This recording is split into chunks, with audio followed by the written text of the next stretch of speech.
spinning. You motherfucker. Okay, say we live now. Let me go ahead and see what Instagram talking about because it's okay. Let me see. Why did the go live button don't work on Instagram? See, that's that shit I be talking about. Okay, let me see. Is we live on Instagram? I think we live on Instagram. Oh motherfucker, they done fucked up and let me do this shit. They they done fucked up now, nigga. I wonder if there's a way I could keep two windows simultaneously open on Google Chrome to where I can see that it's working. It's Okay, you live on Instagram, well, no, I see you on YouTube. Let me see. YouTube. Let me try you. Let me try Instagram. Yeah, let me see if I get. I don't have no notification Yeah, it's that I'm live on Instagram. live on Instagram too. Mm-hmm. Yes, Oh sir. yeah, they done. Under too much game. Yeah. Yeah, oh nigga, they done let the real niggas go live, boy. They done fucked up now. All right, let me go ahead and get the show started. And here we go. Why I don't hear my music? See, let me hit that unrecord. I hate when I do that shit because that's just so unprofessional. All right, here we go.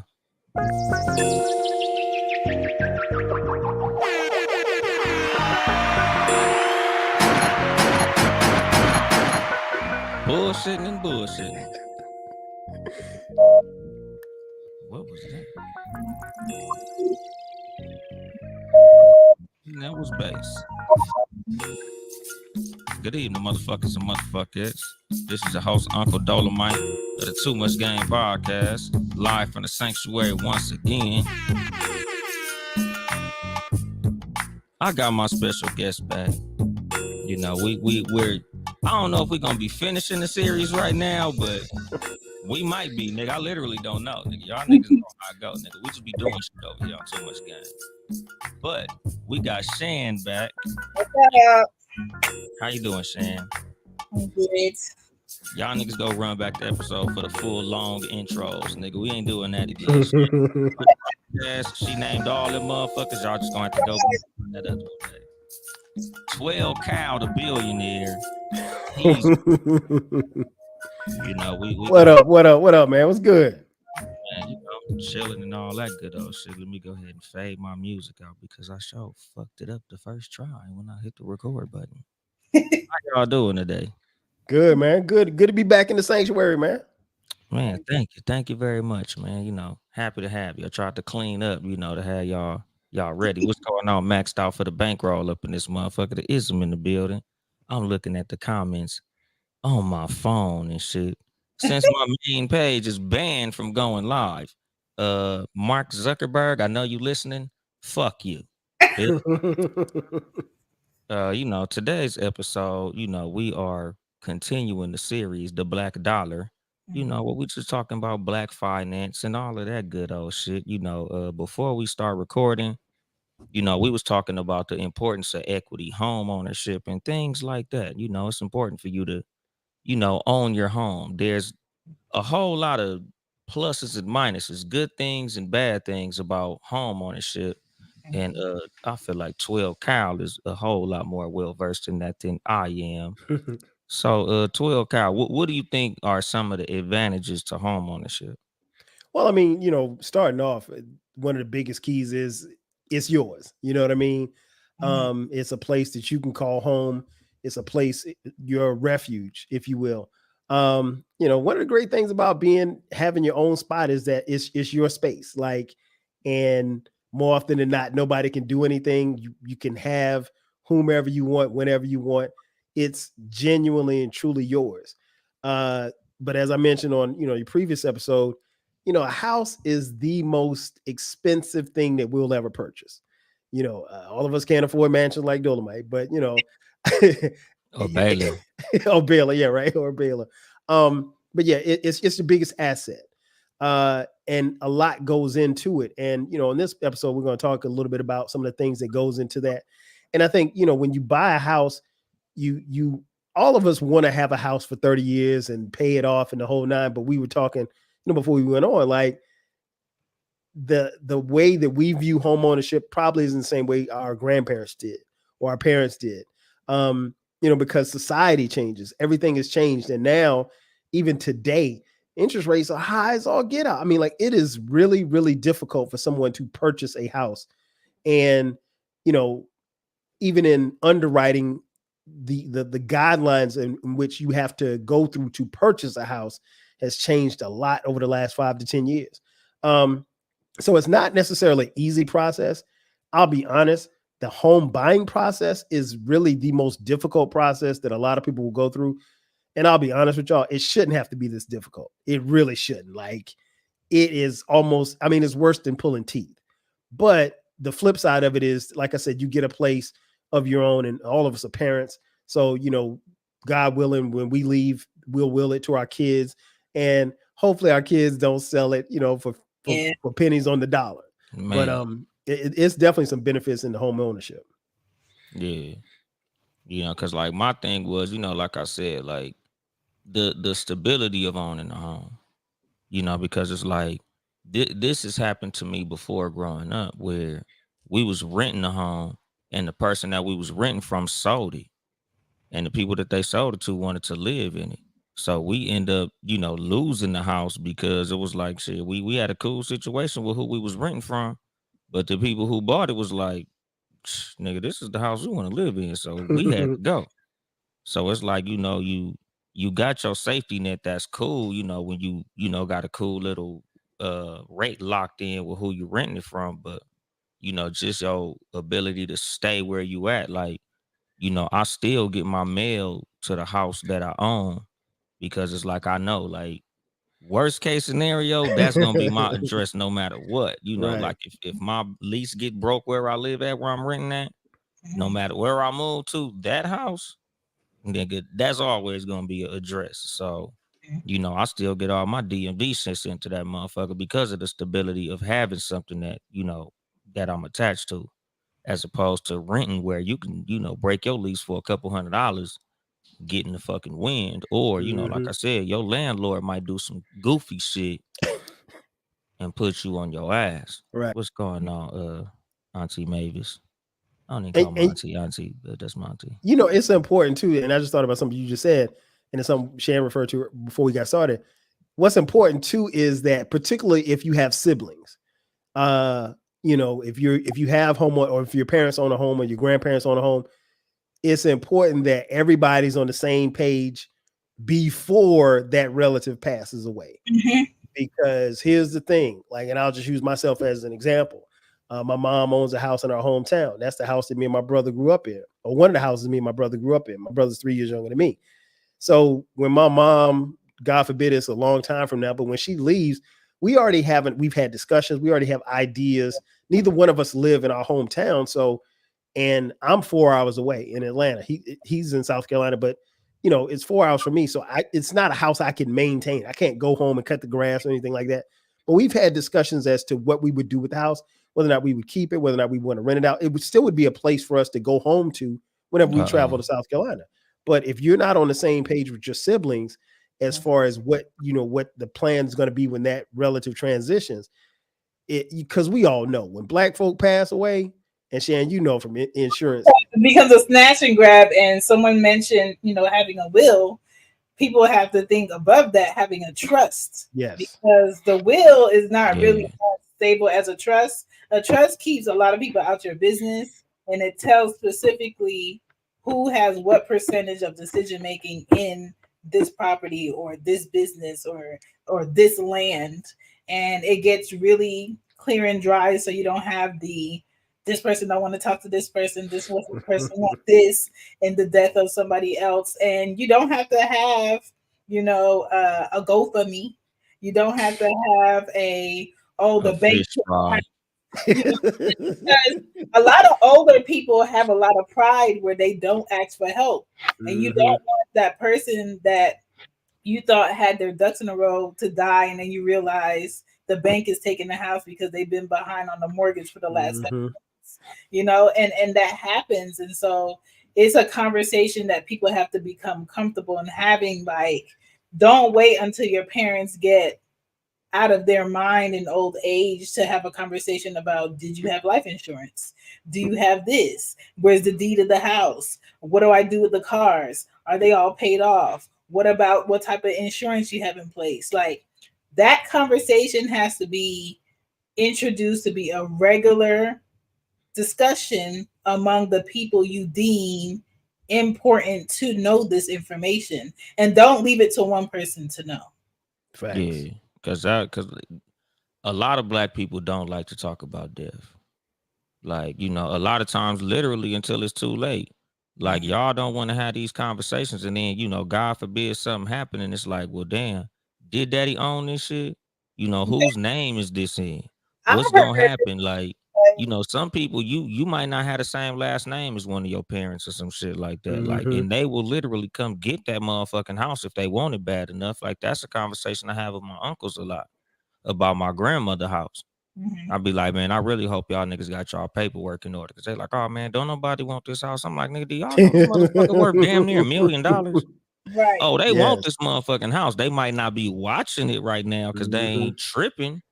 But if somebody Mm-hmm. slide past this motherfucker on Zillow and was like, oh, that house is pretty cute, Mm-hmm. I think I could do something with that plot of land. Oh, nigga, they gonna come and look for every loophole they can find. Everyone. You know, and my thing is like never leave a loophole for a motherfucker to come to, because they will if they can.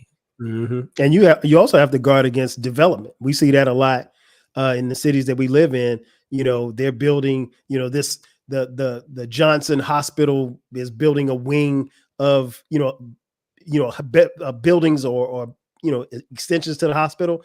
And now they come through this neighborhood. Hey, we would love to buy these houses, so they're going to sell. They're going to ask you for $50,000 for grandma's house, Mhm. and you give them $50,000. Meanwhile, they build this multi-million-dollar building, and you Mhm. have no stake in it. Yeah, and you gave up the land for pennies on the dollar. I mean, we see that a lot in gentrification all over. It doesn't matter what city you're in, and Yeah. so that's something that we have to have conversations about that before, like Shan said, before it gets too late. And you ever seen like a building being built around a little old dusty house? Yes. That's that person refusing to sell and having their Mhm. paper in place. That's that person not allowing themselves to be bullied. And we've seen it in news articles on the news where a older Black elderly person comes out their house and sees like all their tires being like cut or got holes in it, or a whole bunch Mhm. of stakes is left on their property, to kind of like bully them off of their property because they Mhm. won't sell. And unfortunately, I think that Black lady ended up passing away. I don't know what's going to happen to her property, but you got to have people in place that you can talk to about what's happening to you because somebody wants something that you have. Mhm. Ownership is very important, but you got to be able to be prepared to take care of ownership, because a lot of people talk about having homes. That's cool, but do you have the money to maintain a home? It's just like a luxury vehicle. You want a Mercedes. Do you have the money to maintain that Mercedes? You want a Bentley. Do you have the money to maintain that Bentley? Because if you never pay for a water heater, you probably don't want to buy a house. You never pay for an HVAC system, you probably don't want to buy a house. If Mhm. you never had to deal with redoing your roof, you probably don't want to buy a house. And if you think you have the down payment for a house, do you have a separate account for maintenance on that house? Are you looking for a new built house, or are you looking for a house that was already there?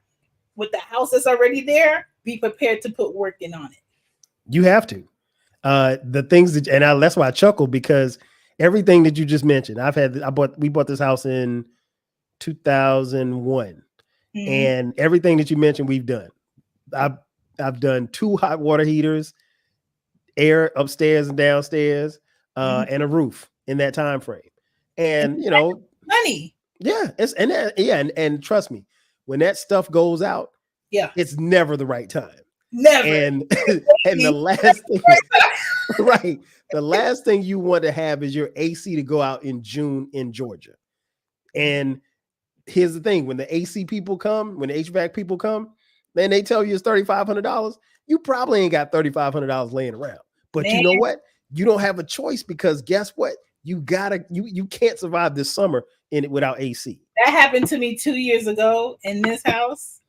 My house was 96 degrees for 3 days. I had to pack up the girls and leave. And when they came to do the maintenance, it was during the pandemic. Everything was back order. So by the time they got the new HVAC system to put in here, because this house was built in the 1960s, it was $6,000. And the owner had to pay that off tops. But that's the thing, like you can own properties, but that money that you're getting in from those properties, don't just think that's money for you to that's money for you to put in reserves for some bullshit that will happen on these properties that you need to pay for your tenants. Because the main thing with all of this, I don't care what you own, is preparation. Yeah. You gotta have the money for preparation. And a lot of people don't think about that. Yeah, like that's like one of the things that I kind of wanted to touch on because, like I said, I didn't write these topics down, my nigga. Yeah. But like, just the importance of having your business together, even as a Black entrepreneur. Because, like, as a truck driver, I see this a lot with truck drivers. They'll tell you like, "Oh man, I made $10,000 on this one load. Oh man, I made $13,000 on this one load." And I'm like, I just hope don't nothing go wrong with your truck because the certain niggas count the money before they realize that if something go bad, I got to pay for that out of pocket. You know, like I tell my homeboys all the time, like if you gonna buy a truck, just like with any other business, like you should be somewhere taking care of rainy days. Like if you buy a truck, you should have about $40,000 of rainy day money sitting aside. Like same with buying a house. Like when I bought my house, we bought our house in April. So the weather was really nice. It was kind of cool outside. So when they turned the AC on, it was blowing outside air into the house. So we like, okay. You know, like I said, it's like, you know, nice little 72-degree day. So we blowing this nice little cool air from outside in the house. We thinking, okay, air conditioner working cool. Everything is working cool. After we bought the house, summer hit. Yep. That outside air blowing into the motherfucking house. And we trying to figure out how to, you know, like, nigga, I got this shit set to 62 degrees. Nigga, still hot than a bitch in here. We end up having to replace the whole fucking system. Because, you know, our house was built in 1964. The air conditioner unit is on the roof. Okay. You know, so they like, you gonna want to replace this whole shit. So we like, okay, how much? $25,000. Damn, son. You know, so you know, like that's the fucking thing. But at the same time, it's like with anything, you'll find money for what's important to you. Of course.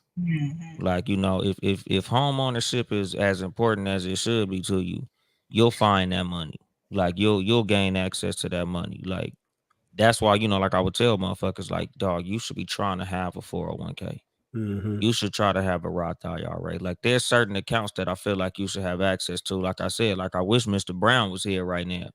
Because like one thing that I'm trying to build myself towards is getting a cash value life insurance policy so I could borrow against it, because it's a whole lot of rainy days that being able to borrow out of my 401k was a motherfucking lifesaver. Like, you know, like nigga, I was able to get $10,000 or $15,000. Like nigga, shit getting fucked up, my nigga. I don't have this in my bank account. So just being able to say, okay, for sure, boom, I got this money right here, as opposed to, you know, what the fuck we gonna do? You know, because that's a whole lot of people's situation, you know, just like with a lot of truck drivers, a lot of business owners, you spending money as it come, not realizing if you got a restaurant and the air conditioner go out on that motherfucker, you know, you cannot do business with no motherfucking air conditioner. Like, nigga, if you got a restaurant and one of your stoves go out or some shit, you got, you know, anything can happen. So, you know, like we got to get a whole lot better at saving for rainy days, because I've seen businesses shut down because of an unforeseen circumstance that should have been handled. You know, because truck drivers, nigga, engine go out, nigga. Oh yeah. All of a sudden you filling out applications. Facts. You know, and it's like, nigga, you got all these fancy toys that you was buying when everything was going good, because, you know, with a lot of businesses, it's ebbs and flows. It goes up and down. So in the good season, you should be stacking. Yeah, you got You to. know, like I'm a firm believer in like anything you do, like nigga, you should be putting money to the side for rainy days, no matter what. Like, I don't give a fuck how good shit is going. Like, nigga, you should have at least 10,000. You know, because I've had these conversations with like people in general. Mhm. Let me just put it that way. Like, when you hit 40, you should have access to $10,000 at any given moment.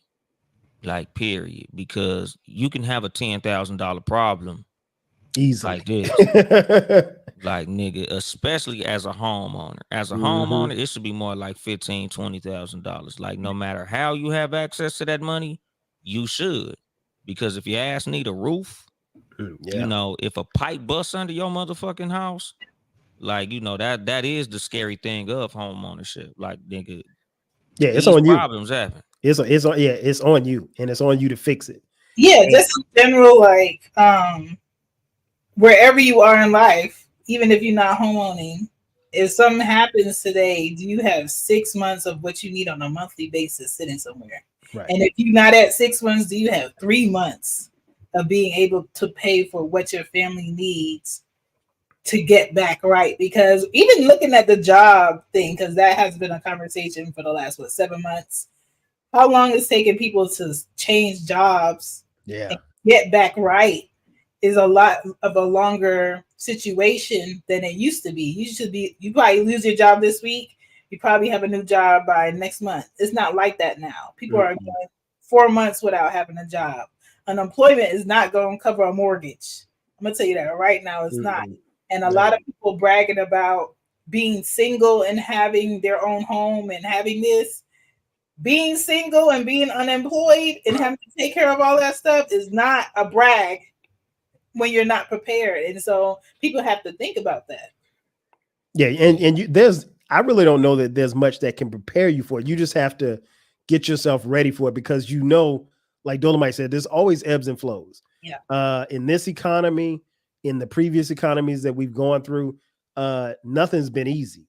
I was telling people when we were going through it, I was very interested to see what the other side of COVID would look like for us financially, because a lot of things happened. A lot of money was flowing, and be clear, a lot of people made a lot of money during COVID, but it was a lot of people that didn't make money. So now all of a sudden, everybody's trying to make money, and everybody's trying to recoup the money that they didn't make. Yeah. And that's why we're seeing, like, you go to the grocery store, we are all spending way more than what we should be doing, but they're trying to catch up.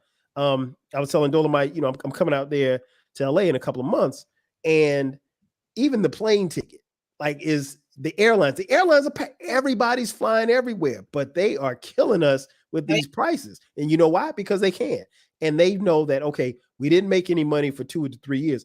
We're going to triple that, and we're going to kind of get back to where we were. But you have to, like you said, you have to prepare for a rainy day, because it's going to rain. It doesn't matter what happens, whether it's your house, whether it's your job. And you're right, Shan. There was a point in time not that long ago where, you know, you could lose your job, or you could quit your job and you'd find something else within a month in your field. I don't know too many fields where you can just go and find another job just like that. It's not happening.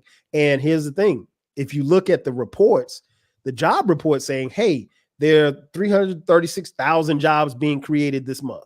Well, where are those jobs? And I'm not saying that they're not. And then when you look at the unemployment rate, they'll say the unemployment rate's under 4%. That's great. But who's unemployed? Technically, you're not classified as being unemployed unless you're actively looking for work.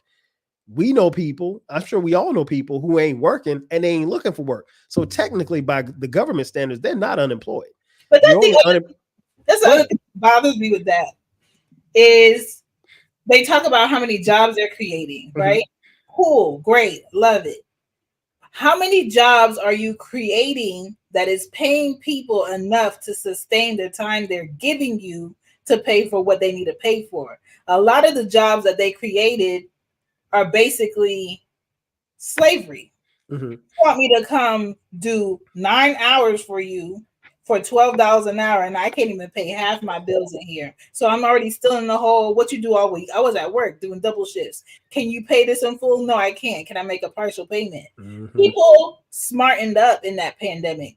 Yes. They saw that the time they were selling themselves for didn't make sense for other things that they can do. i.e., TikTok going down in September. You know how much money people are bringing in on TikTok, not having to physically do labor? And so a lot of these corporate companies went to the lawmakers in the US. It was like, hey, you got to stop this engine right here because we can't get people to come to the office. We can't get these Generation X people to not be on their phones doing money moves for themselves while we need them to talk to these customers so we could pay them $10 an hour. $10 an hour is not cutting it. $12 an hour is not cutting it. $15 an hour is not cutting it. The bare minimum for U.S. people who got to pay these U.S. bills should be $25 per hour. And even in some cities, that won't even last. Yeah, that won't even help you in some cities.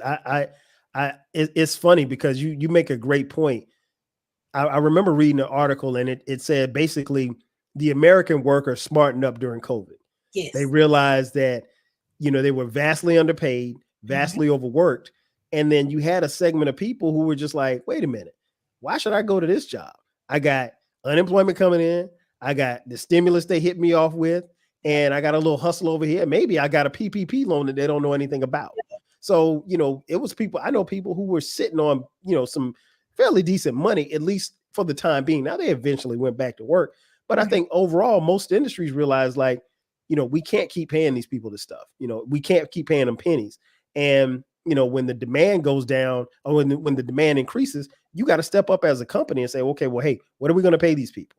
And people got smart. Yeah. And like, because like when they talk about job creation, that's exactly what I was finna say. Like what Shan was saying, like, nigga, picking strawberries ain't a job. Okay. Like y'all niggas is creating jobs for children. Yes. You creating jobs to say you created jobs. Like a lot of what these politicians say is just posturing. They saying it because it sound good, not because it's a real thing. Like, oh, the unemployment rate in the economy, because the fucked up thing about, like I tell people about how we spend our money and what we got to do is when they raise the minimum wage, they raise the price of everything. Yeah. Well, it really didn't mean that. When they gave you a raise, we're giving you a 4% raise, but the inflation is matching it. So you just basically making me neck and neck with where I was before. Yeah, you got more access to dollars, but the dollars ain't worth shit. Right. And that's what I tell people about, like investing and having, certain accounts and having certain assets. Like, nigga, you want to have things that no matter what happened, the value of what you have your hands on is gonna keep going up with the economy. Like my jewelry. Like I say, like I'm not putting no diamonds in this motherfucker. Like I'm worst case scenario, I'm selling this bitch. Like, this is a piece that no matter what happened, my value around my neck is going up. So I can pay a couple of months of rent with this motherfucker if worse come to worse. Because like I would tell people, like you gotta have access to assets. Like, because when it comes to your money, I seen a meme that said people change, but $100 will always be $100. And I'm like, that's a motherfucking lie. $100 can't do what $100 used to do. No, yeah. I mean, think about it. Even going to the grocery store, what you got for $100 2 years ago ain't the same with what you get in today. You look in the cart, you like, man, I got some bread, I got some cheese, I got some milk, and that's $75 right there.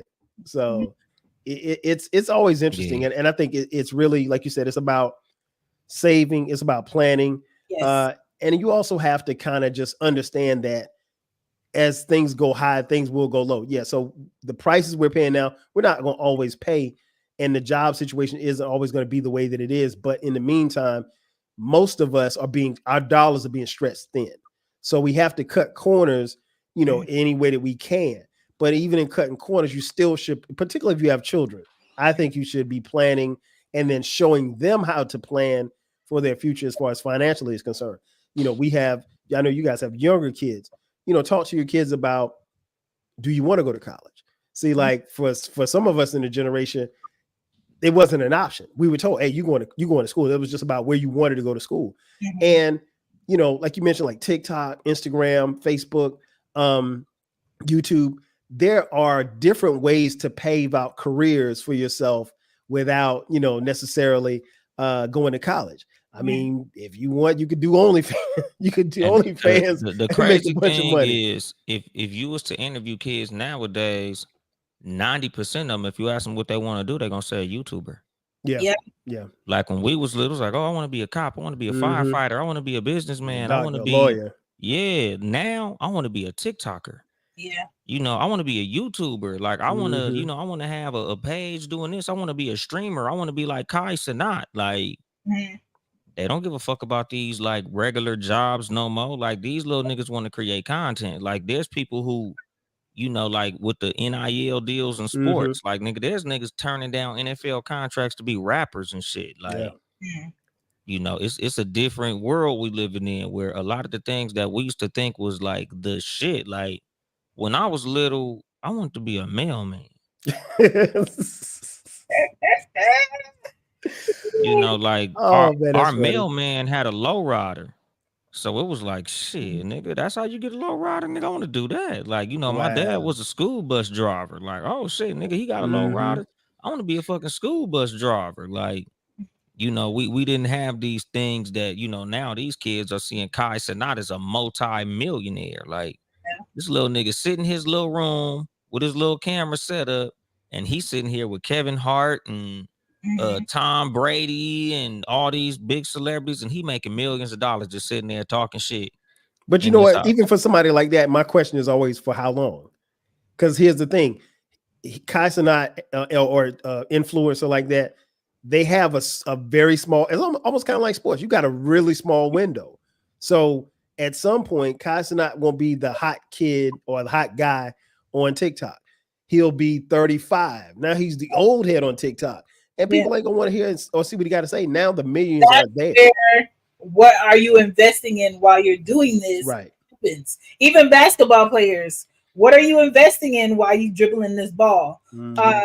I was talking to the girls. We went out for burgers yesterday. I said, "What do you think the highest paid sport is?" None of them play sports, though. It's just conversation. Mhm.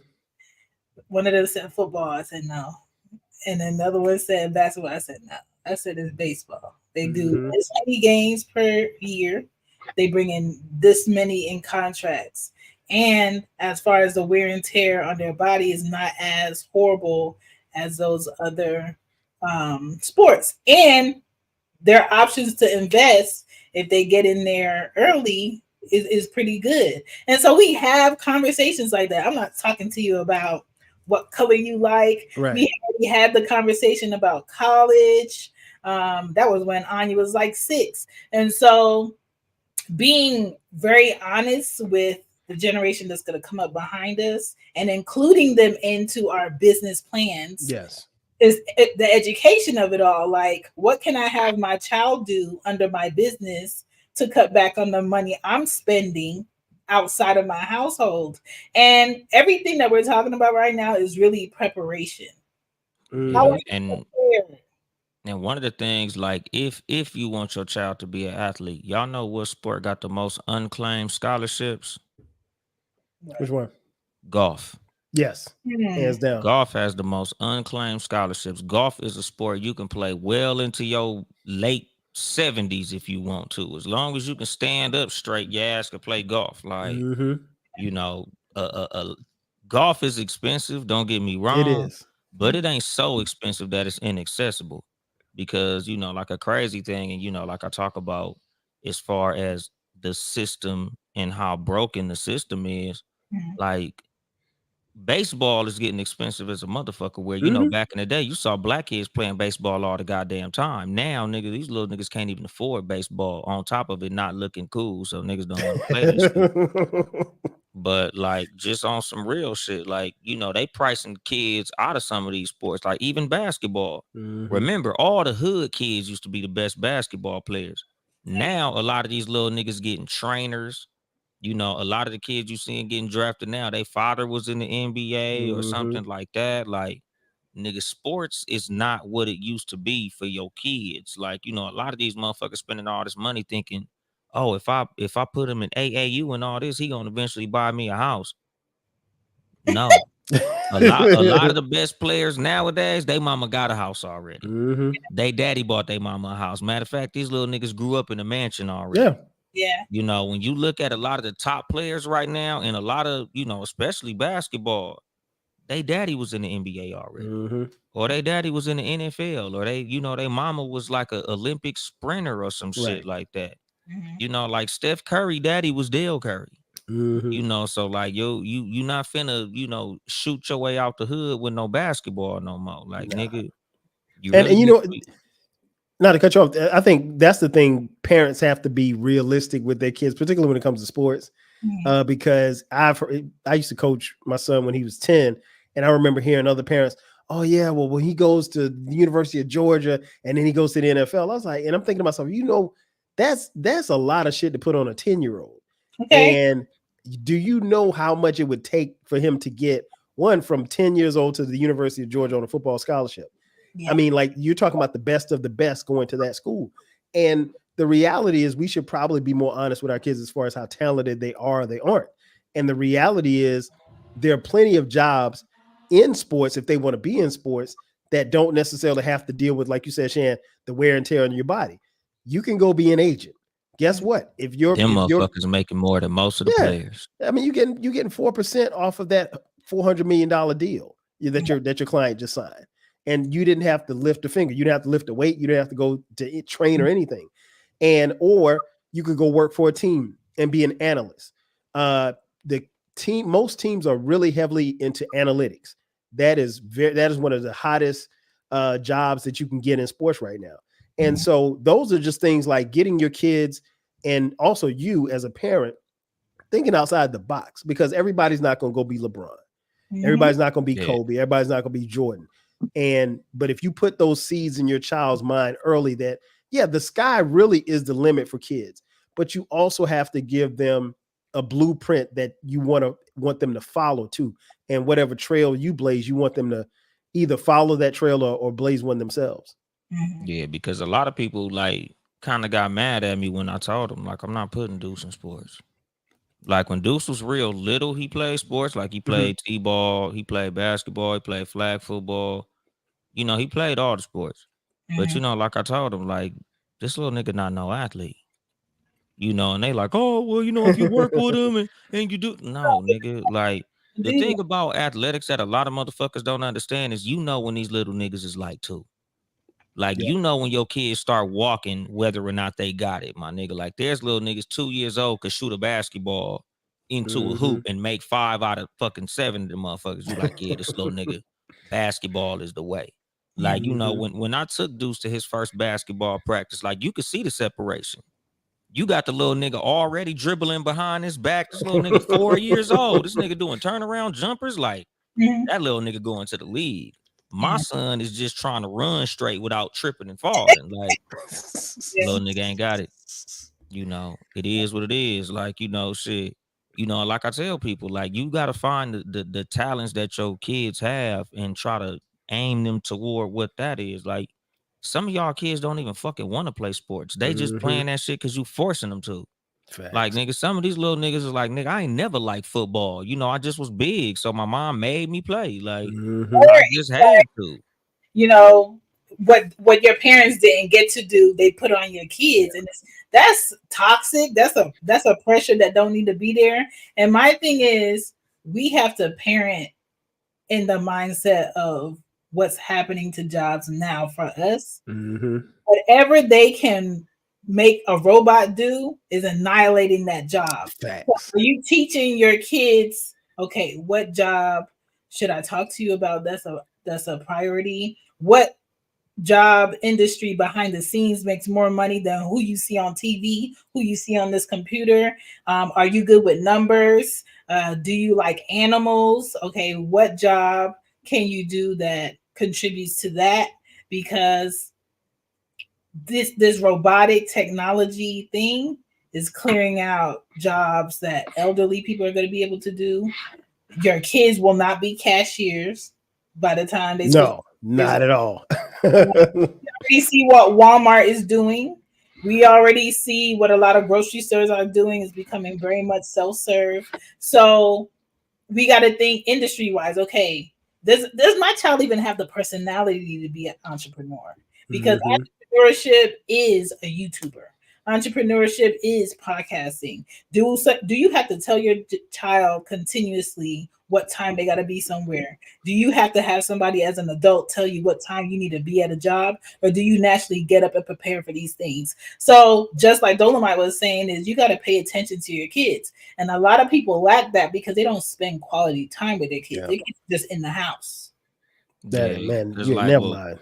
yeah, cause like with mine, like I tell them, like Brownie is probably gonna be the entertainer of the family. Like Brownie will probably have a podcast or a YouTube page, or like she might pick up comedy or something, like because that's her personality. Deuce is an introvert. Like Deuce Mhm. like to be in the background. So like I'm telling him, like I'm probably gonna be pushing Deuce toward like mechanics, working on things, fixing shit. Like, even if it comes to like repairing computers, because he like it's just a video game where you build computers, and that's what they do in the game. Like that's probably gonna be something I'm gonna be pushing to, Deuce toward. He good with his hands. So it's like, the talents that my kids have, I'm kind of like, what is it that we can do, or what can I aim them towards that's gonna make them money in a field that I feel like they'll be good at? Mhm. Because like I tell motherfuckers, like one thing that I try to push people to do on my show is remember the fact that life is a fucking journey. It is. Like remember what it is about life that's important to you. If Mhm. time is important to you, you don't want to go into a field where there's gonna be time in your life that you're gonna fucking hate. You spending a third to half of your 24-hour day at work. Don't Mhm. go into a field that you hate because you love money so much you're gonna hate life. Mhm. Balance is important. And my dog, Mr. Brown, how you doing, sir? I'm well and blessed. I apologize being so late, boss, but today's my birthday, so Oh, happy Oh, birthday, happy man. birthday, man. definitely well and blessed. I appreciate your patience. Yeah, but like what I was saying was like you don't want to put your kids or push people into a field where they're gonna be hating a third to half of their day. Right. Like, when it comes to your kids, instead of pushing them to do something that they don't have no passion for, like try to pay attention to what they into and try to push them towards a field that they might, find more enjoyment in life. Mhm. Yeah, and you know what, I remember when I was younger, my one of my late uncles, he used to always say every child has 7 to 10 different talents, and it's really our job to exploit those talents and to cultivate them. And some kids have a way with money, some kids have a way with business, some kids have a way with, like you said, the hands, doing certain things. It just really depends. And I think one of the things that we also have to teach a younger generation, and something that we as a people need to do a better job of, is being able to pivot. And what I mean by that is that job that that you went to college for in that field, and you worked there for 5 years, one day they might come and tap you on the shoulder and say, you know what, we gotta let you go. And that $200,000 salary is out the window. And guess what? There's not another job around the corner where you're going to make $200,000. And so now you got to scramble. And in scrambling, maybe the next job pays $100,000. Well, and $100,000 sounds like a lot, but it don't when you were making 200 for the last 5 years. So now you're taking a huge pay cut. And then for some men, I'll just say men because I don't think women do this, pride becomes a factor. Man, I'm better than that. Why should I have to take a pay cut? I mean, you have to be able to pivot because, like Dolemite said, I mean, like life is not going to throw you.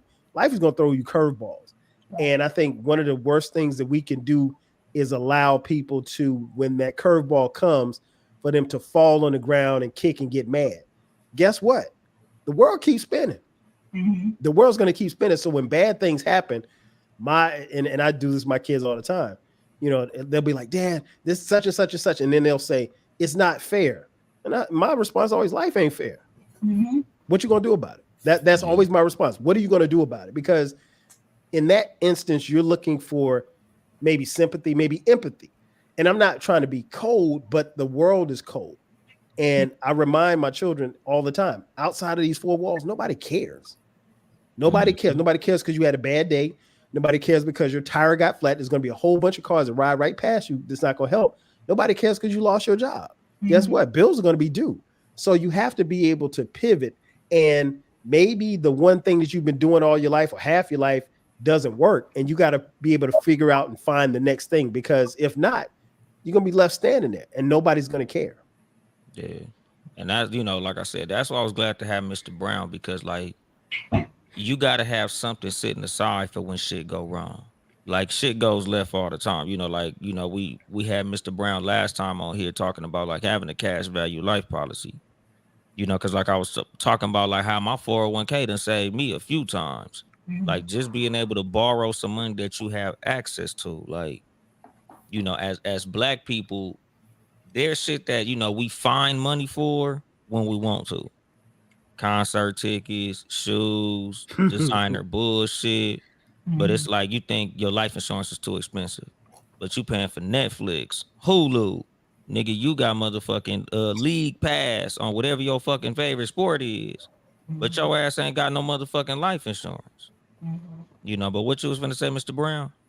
What I like to say is we want to shift our way of thinking because we don't want to think what if shit go wrong. Stuff gonna go wrong. Mm-hmm. What if things go right? What if everything goes well and up to par and you've done what you needed to do for your children to be raised up well and now they're ready to start life, but they have nothing to start with, right? Because nothing went wrong and you just kept vacationing, you kept going on with life, business as usual, not realizing that you're not actually conducting business properly, the family business, that is. So in the way we make money, 12 Collar coming with him saying being able to pivot. Well, ideally, you have a toolbox of talents. Well, I was taught skills, like go get this skill and go get this skill, and you make money doing this thing better than someone else. When in actuality, it should be systems. I can learn a skill that I can lean on when I need to, and I can get on my tools and make this money as I need to. But if I'm learning a system of family banking, where to put the money while I'm making it, when I'm off and have time off, instead of looking at it as a layoff, now I look at it as a time of opportunity. Because everything went right and my money's where it needs to be. So now I'm going to use it to invest in something more substantial, another system that'll bring me revenue. I can walk away from, it's going to keep bringing me revenue. So I won't ramble on that, but that's something I want to point out. We don't want to think, what if things go wrong? Because guess what? Death is the guarantee we know we got. We don't know when it's coming, but we know them dice going to shake on us. 1,000. Yeah, And exactly. so what if things go right? What if I live to be 259? Did I do what I needed to do to make sure my money lived to be 259? Or am I about to live 259 poor, miserable years? Yeah. Because that, and that is a thing too, because like I said, like, earlier about like truck drivers, like when everything is going good, these niggas is literally spending at the rate that they make their money. And I tell people that shit all the time, like, my nigga, like, you cannot live like that. Like, you never know when shit gonna go foul. So shit might go right for 15, 20 years straight. Like, just like when you in the street, like, your run might, like, man, this shit gonna last forever, dog.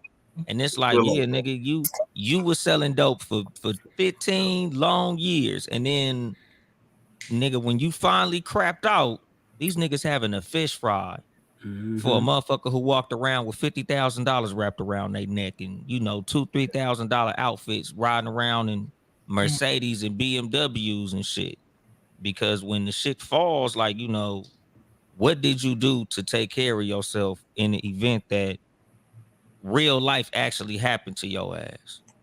Because like I say, like, I got $1 million life insurance policy on myself that I pay $75 a month for.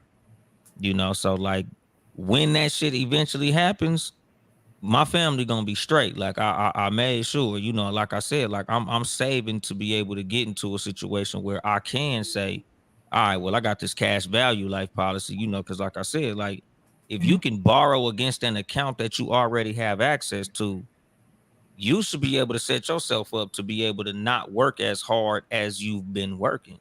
Because like I tell people about like comedy, like I tell my kids all the time, the reason that I go so hard in the things that I do off work is because I want to eventually not have to work 12-hour days. Facts. Like I want to be able to work a little 8-hour day, go tell jokes at night, and have enough money to be like, shit, man, you know what? I'm gonna go ahead and take a month off. I'm gonna go on tour and y'all coming with me. Because I've set it up to where when things was going right, nigga, I was stacking my chips to the side. So we can really live good. Go ahead, Mr. Brown. Now we take that stacking and we say, hey, how about I take and now invest in my own tour and invest in my own merch and my own, because now what I've done is created a system. Now, how do I use the system? Well, I want to take my money, put it in a position of leverage, and now loan it to my business entity. We're going to write a contract to make a UCC1 filing for that movement of that amount of money to that business. Now, what you're not responsible for, you don't pay taxes on loans. So you've put some post-tax dollars somewhere to grow for you tax-free, and you loan them out to you to create something that's going to bring you revenue. And the way you mitigate your taxes is writing your profit as what you owe yourself in interest. Mm-hmm. It's not a difficult system, but it's like saying, if I don't teach it to you, and John Hope Bryant, I'm watching this guy's podcast, and he said it. He's like, every game that Black people are put in, and we know the rules, we succeed. Every system, everything, sport. If you tell us the rules, we eventually dominate. With business and banking, we've been left out of the loop with some of the rules and some of the knowledge necessary to do it properly.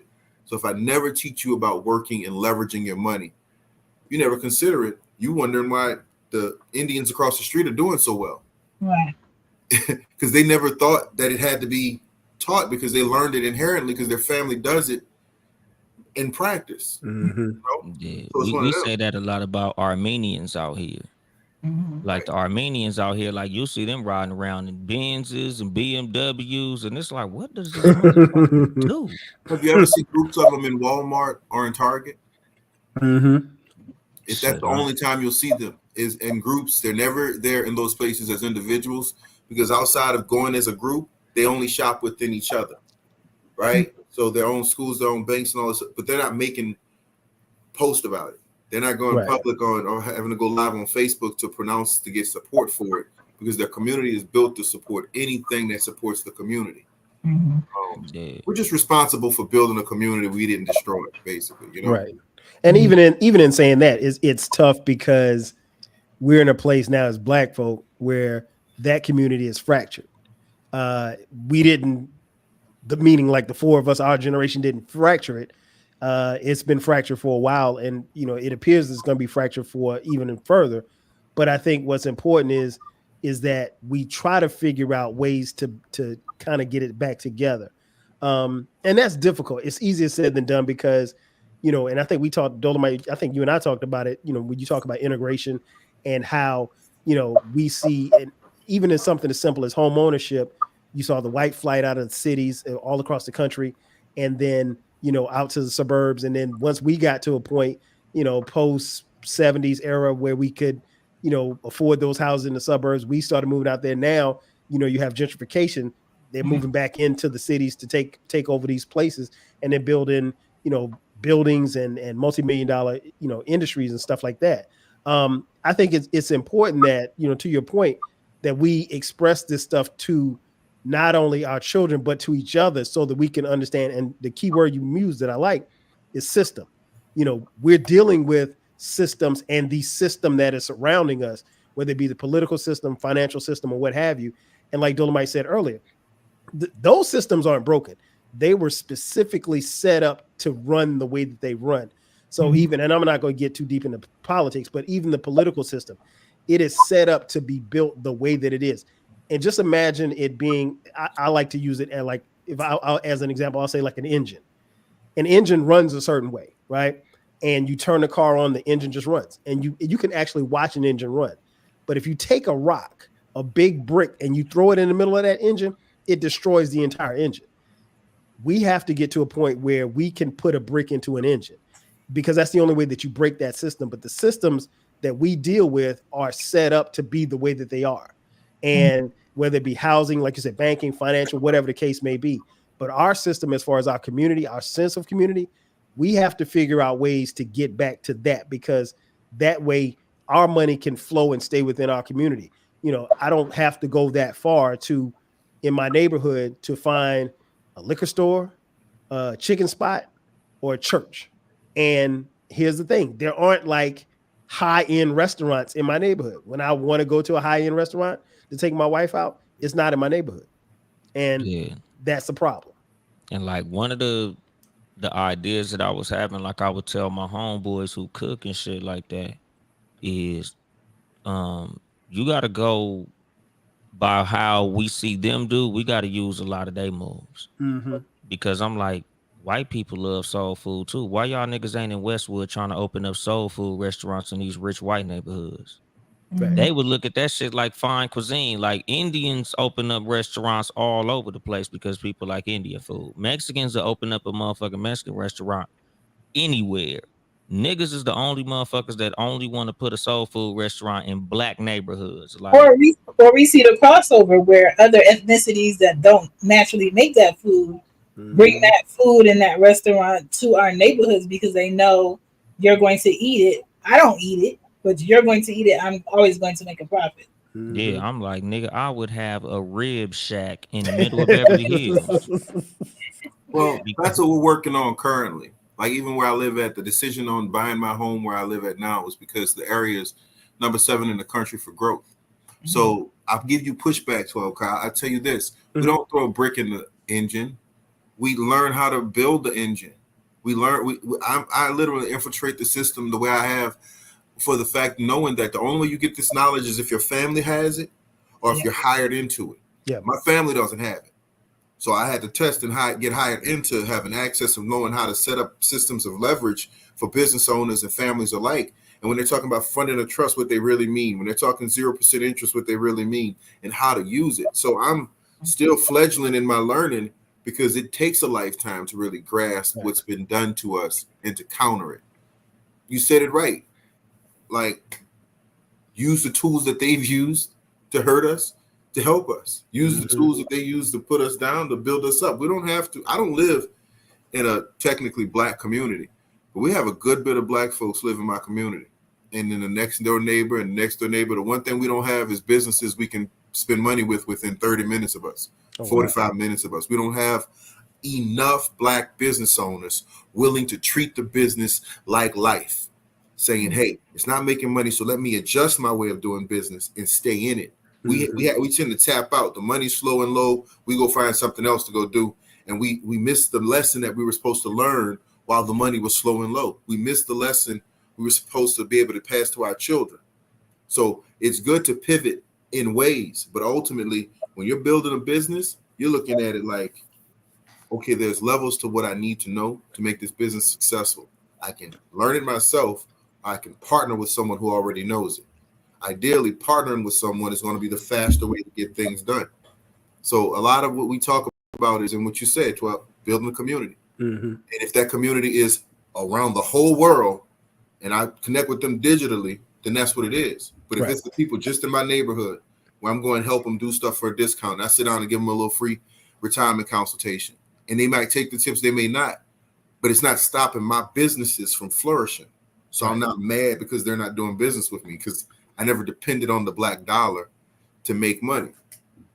What happens is we grow bitter with each other, you know? Like, and you make a great point, because what you're talking about also is just sharing information.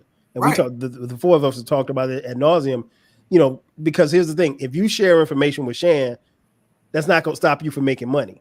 And it's really done to help her make money or put her in a position where, hey, it's game, if you will, like Dolemite always talks about. So, yeah, I totally get where you're coming from.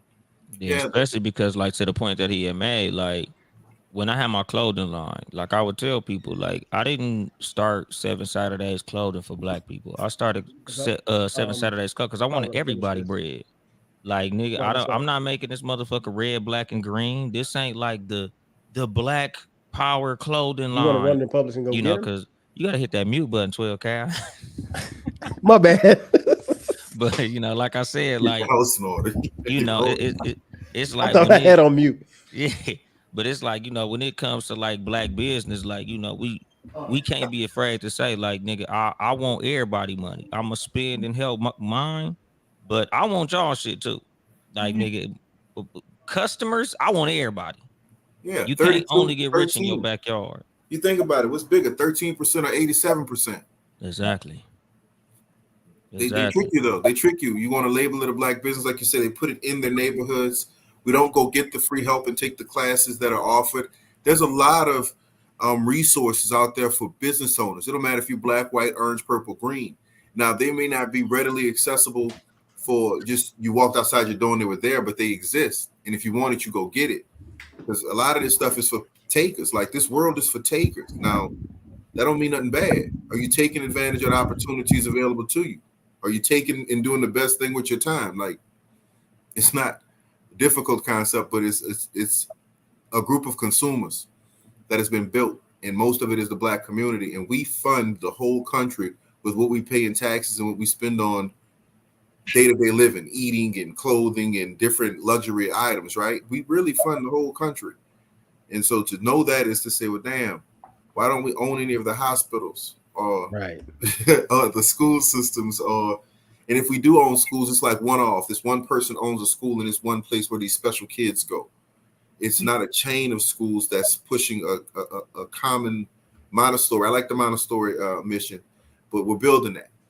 So technically, it's like they don't just announce it, but we're doing it. We're building the schools. It just takes time. And you kind of want to be quiet about it, because what happens when we make noise? Yeah, and I honestly feel like that's a big part of why, you know, like I said earlier about like trying to push your kids into athletics. Like, you got to start pushing your kids towards entrepreneurship, like showing them other entrepreneurs. Because like I said, a lot of kids look up to Kai Cenat because they see him. Yeah. They see these people. So it's like, hey man, you know, you can make $1 million doing this too. You can make millions of dollars doing this too. You know, because like a lot of what, you know, I tell people about what I've done in my life, it's like I didn't have access to do it until I knew that it was possible. Like, I didn't want to become a truck driver till I seen a truck driver with a lowrider. You know, because literally, like, that's what it was with me. Like, if I saw you with a lowrider, whatever you do to get a lowrider, I want to do that, nigga. What you do for a living? You do that? Oh shit, that's what I want to do. You know, that's a lot of what made me want to do it. So, you know, like I tell Brownie all the time, like, there's a million ways to make $1 million. You just got to find your favorite way to get it. So if you find something that you see somebody doing that you feel like you can do, let me know and we'll work toward that. You know, it's the same thing that I tell my son all the time. Like, nigga, if you see somebody with something that you want, find out how they got it and then do what they did to get it. You but that's like, the thing that Mr. Brown was saying is how other cultures may shop or how other cultures may show up at a dealership in a group. What we kind of lack is this community mindset where how can the decision you want to make benefit all of us? We have this mindset where this is what I'm going to do for me and mine, while you over here doing for whatever you're doing for you and yours. And every year we are in conversations about how much we spend the most here, how much we got the most here. But to me, I had to step back and look at, okay, as a society, when other cultures see how much we spend, do they also see how much we lose? Because nobody's talking about the conversation of how much we lose standing around waiting for the next thing to drop so we can buy it. But what is that doing for you as a whole? You know, you have all these things, but you don't have all this, you know, finances to do this for your kids. You might have the kid that could play basketball the most and they dress nice, but academically, what does that look like? You know, we have to figure out a way to brag about what we have the most differently than consuming the most. Exactly. Yeah. And do you think that kind of comes with age, Shan? Because I think like, and far be it for me to knock the quote unquote young people, but me being older now, you know, at 51, I don't see the same. I don't see the world same I did at 21. And so like, you know, at 21, buying some Jordans was the thing to do. At 51, I could do it, but it's not like high on my list of priority. Do you think like our ages have something to do with how we attack that mindset? I think it's definitely age, but it's also wisdom, and it's also, are you around people having a conversation about how you can use other money that's not your hard-earned money to get those shoes, you know? And back then for us, we had the 2 for $89. Jordans ain't 2 for $89. So it's a different thing. And are you flipping the shoes that you're buying to make profit? Because a lot of people are doing that now. We wasn't doing that back then. We were buying them and having them and wearing them. And so it's a different mindset you have to have about why you're buying what you're buying. Yeah, and like what 12 Kyle was asking about, like, is it about age? A lot of times it's about how you was raised. Yeah. Because I know people who was raised to be hustlers. They was raised to be entrepreneurs. Like everything that they get, they sell it after they done with it. Like that's just how they was raised. That's just something that they parents imparted into them. Like, nigga, you use it, and when you're done with it, you profit off it. Like like with these other cultures, like if we change our culture into being entrepreneurs instead of consumers, Yeah. we'd be a lot different. Like if you raise your kids with a mindset of, if you want it, find a way to make it pay for itself, or find a way to create something that's gonna pay for that thing that you want, Yeah. then we'd be a lot further ahead than, like a lot of us was raised on, you better get you a good job. You want to get a good job, you better do good in school, because if you don't do good in school, you're gonna be flipping hamburgers, you ain't gonna have a good job. Yeah. As opposed to raising them to, like, you got to find what it is that's gonna make you wealth. You got to find what it is that's gonna, help you build on what I've taught you growing up. Like, Right. you want to find a way to teach them to take on the family business, or create a family business, or be the first millionaire in the family. And what does that look like? That's gonna be sustainable. Because, like I said, nigga, sports, like I tell my kids all the time, like, nigga, these are 1%, Yeah. 0.001% careers. Like, even with content creation, like I tell them, nigga, I create content all day, nigga. Y'all ain't seen no Kai and not check coming this motherfucker. I got the same setup that nigga got. Like, nigga, that don't guarantee money. Being a No. YouTuber ain't gonna guarantee money. Like I tell them all the time, like, you want to go into something that you can do, that's gonna make you unique and you different. I tell them all the time, like, every little nigga at your school want to create content. Every little nigga at your school got a streaming setup. Like, you got to find what it is that is gonna make you special and help you do something and build something. Because all your friends ain't gonna be entrepreneurs. All your friends not gonna understand a business model, or how to, like, use their finances. Like, you got to learn more how to use money than how to spend money. And That's facts.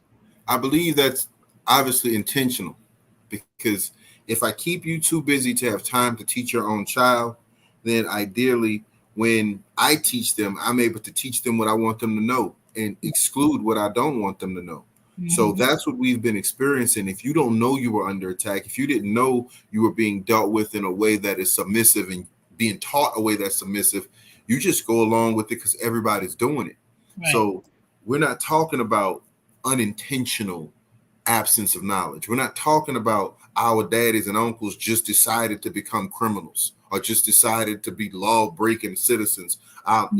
That's not what we're talking about. We're talking about systematic attacks that divided the community in ways that we didn't know it was happening when it was happening. And those who did know weren't loud enough or weren't being heard or were under attack. So now that we're in this place where we're no longer under attack, we have the freedom of podcasting and Wi-Fi. We have the issue of how do we come back together? You did such a good job of tearing us apart from the knowledge we needed and from the community that we needed. So now we have access to all this knowledge. Then it's like, where do I get enough sales from? Because my Indian neighbor owns a store. He only shops at Indian stores. My Spanish neighbor owns a masonry company, and he might come to my house and do some work, but he only shops at other Spanish businesses. My white neighbor the same, and he don't even have to have the conversation because most of the businesses he encounters are white businesses. It's only us that have to go look for. When we do better, we have to intentionally look for Black businesses to support because they don't exist where doing better exists at, where living is better at. You don't have an opulence of Black businesses to support. This is like a game, right? And I've learned the rules, so now I want to apply them. But who can I play with? Racism is a team sport. You don't get to pick your team members. Man, listen. and like something that I said, like, and shit, it was probably before I started podcasting. Like the race war started when racism was invented. And a big part of what our problem is we the only ones that don't know that the war is happening. Like Facts. we don't even realize that we at war at all times. Like, Constantly you know, distracted. yeah, it's like, you know, we don't realize that every day they're trying to find new ways to keep us fucked up. You know, they'll introduce us to a little bit of what we supposed to know, and they learning at a pace of 10 times as fast as we learning. So the little bit that we know, by the time we find out one thing, they done found out 10 to 20 things. Well, if you were in honors classes, I was in honors classes in school, and I got put out of honors classes because my behavior didn't, you know, depict that I should stay in school. But when I got put into regular classes, they were 3 years behind what I was learning in honors class. So from my 10th grade to 12th grade year, I was just repeating information I learned from 7th and 9th grade. And to understand that is to understand, even in honors classes, because I had a couple black kids that were in honors classes with me that didn't get removed from school, that got to stay in honors classes. Out of all of those students, only one of them is like works for the CDC. She's a doctor. She was Miss Southern. Everyone else is the highest they've gotten is middle level management at a department store, at a chain store. So then there's me, the outlier, who's an entrepreneur, but I have an engineering degree. I was air traffic controller in the Navy. I run several businesses, and ideally, I believe that was my saving grace, that I was forced out into the world and I had to see how people really was getting it. So while they was going to high school, I'm sitting up here with grown people who only smoke because they get to take breaks from work. So that's the first lesson. Damn, I don't smoke. So I work 8 hours straight with no break. Miss Vicky, she get to take a break every 30 minutes and smokes 2 cigarettes and sits down and see what I'm saying? So you realize that the world, and then I went to the military, but the world doesn't move at the pace of success. It does not. It does not. The people that you encounter the most do not move at a pace that depicts they'll do something better in life. They're looking for how could they take more breaks and still get paid the same check instead of how could they break the engine and create their home. You know what I'm saying? So you don't. Nobody tells you that. You don't know that's what's going on. You just endear to these people because you with them every day. You see them, you love them, you know them. Yeah, because like my thing when he had used the example, you know, the way I live my life is trying to create an engine strong enough to break the brick if you throw the brick into it. You know, like I tell my kids all the time, like the reason that I work so hard is because I don't want for us to be in a situation where if I was to lose my job, we'll be fucked up. Yeah.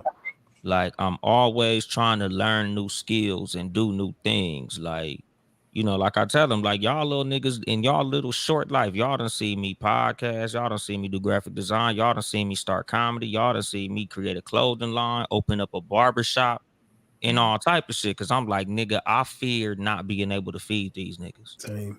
Push. Like, even when it's good, I'm working on the next plane. Even you got to. People don't do that. When it's sweet, they comfortable, they fall back. And when it's bad, they scrambling and praying, dear God. But it's a few of us who, even when it's all sweet, even though it's a 5-bedroom and a Range Rover and some other cake and things happening, it's still like, no, I'm up at 4:30 in the morning. I'm going all day because I understand. The word you use is comfort. I can't ever get comfortable. The enemy of success. I can't. The enemy of success. I just can't ever. And it's not. I tell my kids all the time, like, we would always have the saying, and we started this when they were kids, when they were little. Success is expected. I've always said that to them. But even in saying that, I never tell them like you gotta go be the CEO or you gotta go be, you know, this big entrepreneur or anything like that. But whatever you deem success to be, we want you to be successful. And then also in doing that, grab your brother, grab your sister, bring them along with you. Because a lot of times as we I'm gonna put a pin in that. Hold on, Kyle. Hold on, Kyle, before you keep going. Can I take that? Success is expected, or you gonna put it on a shirt? You got it, man. See me taking notes. Y'all be dropping dimes, and a lot of these dimes is the whole brand. Hey, you can use it, man. You can use it. Success is expected. No.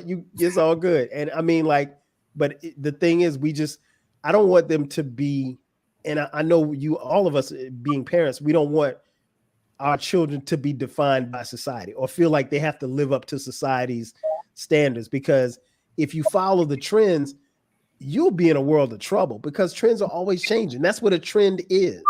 So what's hot today won't be hot tomorrow, and we know that. Right. Yeah. You know, like I said, like I tell my kids that shit all the time. Like, I've always prided myself on my ability to bounce back from anything. You know, like I said, nigga, because they gonna throw that brick into the engine 1,000 times. You know, cause like a conversation that I had with Brownie one day, like, you know, just driving up the street was like, Brownie, I never planned on having a different house. Mm. Like when me and your mom bought that house, I planned on living in that motherfucker forever. But now I'm in a different house, and this is what life is. Like there's gonna be times where you might think that everything is gonna keep going like it's going. But I'm like, the one thing that I could say, and you know, like I was telling her, like a lot of people won't get it because, you know, I pray to God they don't see it. I got homeboys I talked to at work that when they had their situation where they had their divorce, they was living in a car. Damn. You know, them niggas had to downgrade their life to where they was back living with their parents, or some of them was living with coworkers. Like when I was telling them what was going on, them niggas was literally like, hey man, if you need somewhere to sleep, man, you can come, you know, crash on my couch.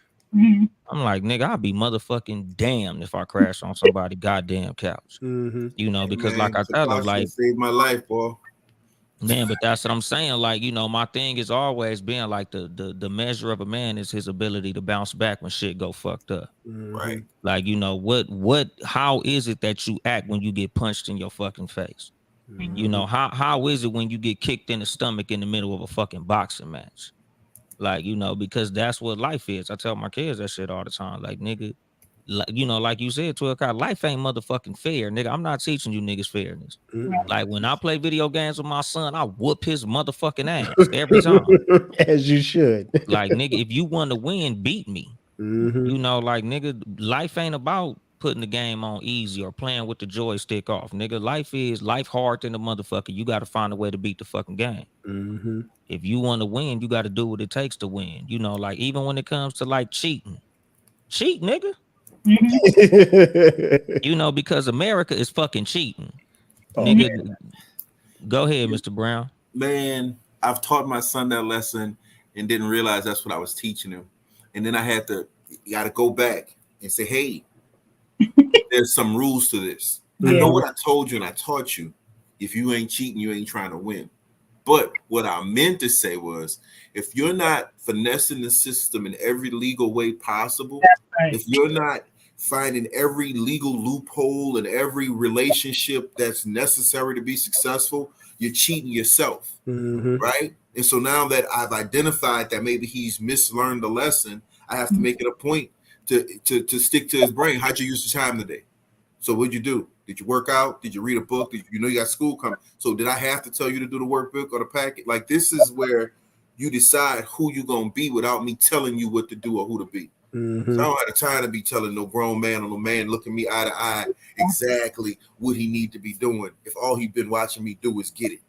If your whole life all you see me do is roll with the punches and stay current and relevant in your life, it's not like I left you and said, the hell with these kids, let me go figure it out somewhere else. I took what came with being present and made the best out of it.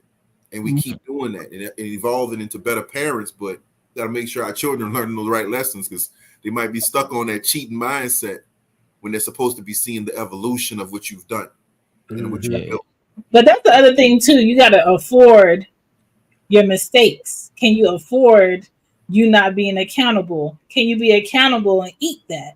And a lot of our kids are suffering in school now, even with them changing the grading system. It's so low that why would we even think that these kids would want to push to be challenged about anything if you're coming down to them not trying? Leave it where it was because we know what the grading skill was when we had to go to school. If your parent was a good parent and they spent the time and they got the tutors and they sat with you and did the homework, they wasn't accepting less than an A or a B. You had the B, they want to talk to you about how we can make it an A. The kids today don't want to have the conversation with their parents, and the parents are looking at the teachers to do all the work, and you can't do that. And the accountability is going to start from elementary, middle school. High school is kind of too late because they're in this process of being who they've always been, and then you end up having 20-year-olds at work that you got to babysit as a manager. Yeah, it's crazy. It's funny you mentioned that, Shan, because I was talking to one of my friends as a teacher, and he was telling me as they finished this past semester, he was telling me about a kid that was in his class. A kid, now my boy, he teaches math. This kid missed like 40 something days of school. Now in our day, you just fail. Like he not only missed all these classes, his grade was like a 50 average. And I said, oh, so he's gonna fail, right? He's like, no, he'll pass. I was like, what you mean? He's like, no. He's like, we can't fail him. He's good. I was like, how? How is it? He was like, because the parents will make us think about it. They'll run to the administration, blah, blah, blah, blah, blah. They'll tie this all stuff in a bunch of mess. It's like, no, you make them do a couple of assignments or whatever like that. You know what I'm saying? And now he hasn't learned anything, and it's not going to help him next year, but we got to pass him. And I was like, wow. And you don't even think about it like that on that level. But, I always said, and I don't even want to get it because I know I can get into education real heavy. But I'll make this point. We can't depend on the education system currently in this country to educate our children because they're looking to eradicate everything. They will make you think that Jim Crow didn't exist, slavery didn't exist. Hell, what happened to you last week didn't exist. It was just a figment of your imagination. And so go ahead. That was the point that I was making about like we the only ones that don't know we at war. Mm-hmm. Like we're being intentionally miseducated. Mm-hmm. Like they doing that shit on purpose, and I be telling people like, nigga, I'm not like this hell of a dad. Like nigga, I stay around my kids damn near out of fear. Like the reason that they stay so close to me all the time is because like nigga, I'd be damn if the world is y'all biggest example. Nah, like if the world is what's teaching y'all, nigga, I'm afraid of the idea of that shit. But you should harp on education, Kyle, because that is where the stem of most of this comes from. Poorly taught parents teaching children or not teaching children, and these children learning from their environment, going to schools where they don't even know that they're being dealt with poorly or being undereducated. So when I send my beautiful black child to the white school, my child doesn't know she's being marginalized and dealt with poorly.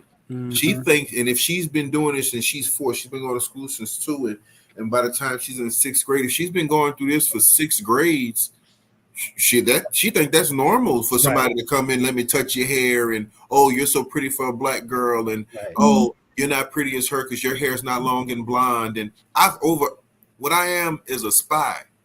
I spy on these babies. Like when we had the school events, the parents just both know. I'm literally sitting here listening to what the children talking about and watching how they interact, how they play. I sit and I watch the shows my daughter watches. I see the psychological training that's being done to our children. It's not that I can stop it because she loves her shows. Right. That now I know how to counter it. So when I see certain issues and certain behavior arise, I know how to respond because I know where you got it from. I'm not just guessing, thinking you got it from school or guessing, thinking you picked it up no, you were taught this inadvertently from environment. So that's why I say we push to open our own schools and to partner with people who have schools and make that part of our goal, because you can't say I'm gonna do this one thing, and when I'm done this thing, then I'm gonna do the other thing, and when I'm done the other thing, then I might have time to do the other thing. That's cool if you're writing instructions down, but right where we're at as the first generation, we have to measure our time accordingly to say I'm spending 2-3 hours on this thing because I need to know this information, and tomorrow I'm gonna spend 3-4 hours on this other thing because I need to know this information because my parents don't know it. I can't just go holler at my stepdad or my dad and like, yo, this happened and they're gonna look at me like I don't know. Right? Like nobody taught me that either. Right. I've been winging it also, Yeah. Cause see, like I said, like one of the biggest things that, like as far as like my kids, like the biggest lesson I try to teach them is pride in who you are as a person. Because school for damn sure ain't gonna teach you to be proud to be black. Like nigga, school is gonna teach you, nigga, like that's a disadvantage. Just the fact that you black is a fucking disadvantage. Like, cause like with Mr. Brown, like I don't live in no like hella black ass neighborhood. My kids don't go to no hella black ass school. Nope. So I tell them like, nigga, do not think that because you the minority at your school, them niggas is in no way better than you. They want to be like you. It shouldn't be the other way around. Like when Brownie come back speaking with her little Spanish accent, them little niggas need to come back talking like you. Yeah. Right. Like I want them trying to say nigga because of you. I don't want you coming back like, oh, daddy. You the If you don't influence. say it, you don't know if they know it or if they're being told it. So your Mhm. job as a father, and I feel like that's why that duality in parenting, having a father and a mother included, even if I don't like you, this is not about my feelings. This is my job, Right. right? This is my obligation. For life. Step into this situation as mad as you make me, as much as I want to cut you off and block your number, I have to keep these lines of communication open and working on them to be better because I really do love my children, right? What's up, baby? Oh, the food's ready. She ready to eat. I made sure I finished cooking because I that's one of my things I like to do is feed my family. So while they thinking, and it made me mad, but it didn't because we go to Papados. That's our tradition. Me and my son's birthday around the same time. We go to Papados, eat good. But it made me mad when they brought it up because Papados is a family restaurant. And that man who created those recipes, the original recipes or whatever, he was cooking for his family. So I said, well, son, I want our tradition to be me feeding my family because I enjoy doing that. Same. I want your memory to be that we even to Papados every once in a while, but my dad used to cook the best food for us on these holidays, right? Because I don't have those type of memories. I don't have that type of tradition for me to lean on to know what that feels like as a young black man. But my son does now, right? Mm-hmm. So a lot of this is first generation figuring it out, but also first generation really trying to repair those broken lines of communication and that broken community and that broken lesson. Like, why are we waiting till we're 18 to go get it?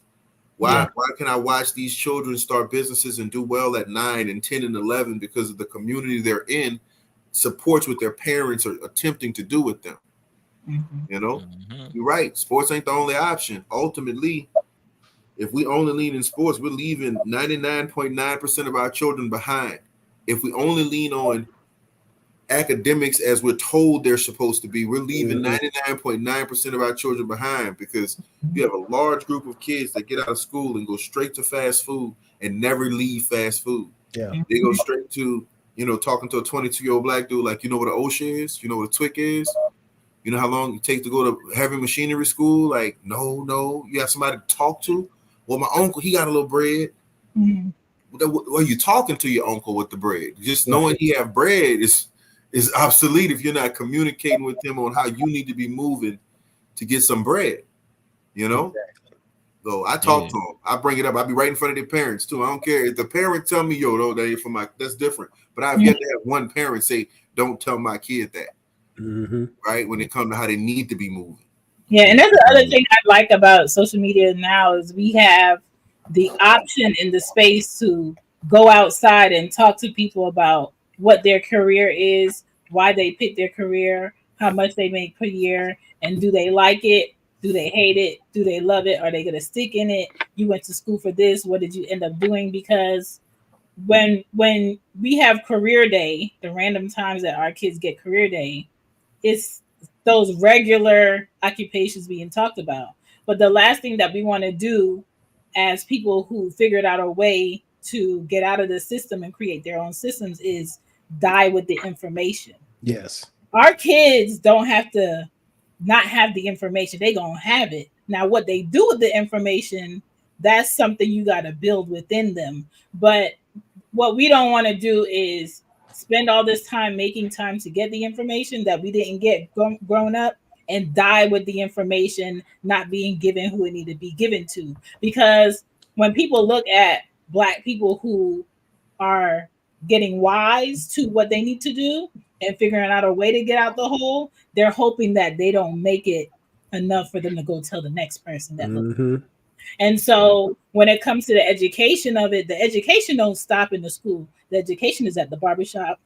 The education is at the car wash. The education is at the Sunday dinners that you might not be having with your family. The education is those conversations that you might get together and watch a game. Stay an hour later and let's talk about financially, how's work going? What do you do? Where you at? What problem you having? Well, I got this going on. You could come work here for a few months, build that back up, and then go do the next thing. Because when it comes to other ethnicities, they come in a group. You work for my business for about a year. Then you take the money that you made from the business, go open your own thing. such going to work for you. Go open your own thing. And then give them about 3 years. You're going to see multiple businesses owned by their family because of the system they made, and they offered to invest in each other to go do X, Y, and Z. We have to get out of the mindset that individually I'm going to be the one that makes it and have my family on my back. Right. Because if we're doing all these great things, what we got to think about is the stress of it all. Because a Black person doing anything great out here is stressed. A Black person, especially a Black man, is a target. They always looking to get you on something, make up something, bash you. And in life, people are going to hate you before they love you. Facts.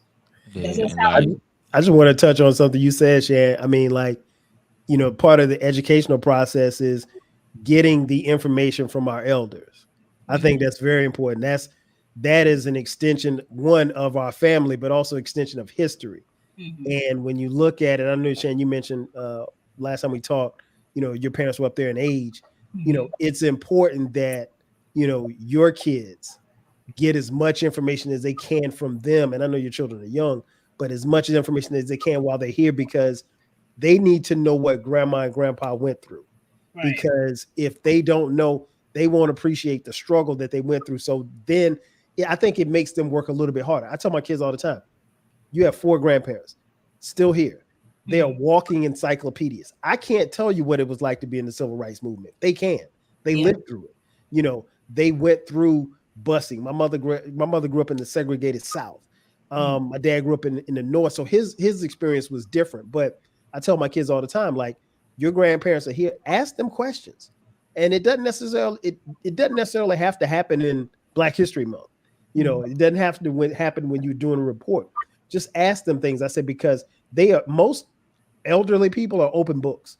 And I think it's important that we get that information and those lessons from them while they're still here, because some of that information didn't transfer to us. And if we don't tell them, how are they going to know?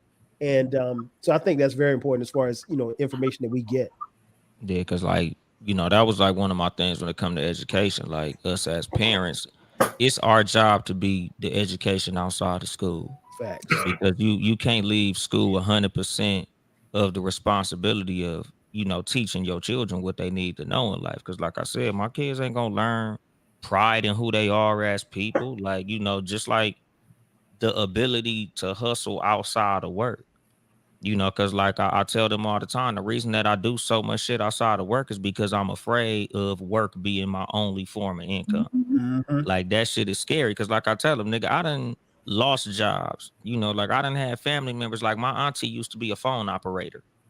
Like, there's literally industries that back in the day was like good money, and that shit is gone. Meter readers. And ain't coming back. Yeah.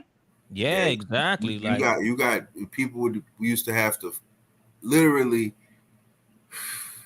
wait to become meter readers. Like they take the test to become a meter reader, right? And now there's no such thing, and there's very few of them that exist. But we don't have the community structure, and we're working on building the community structure.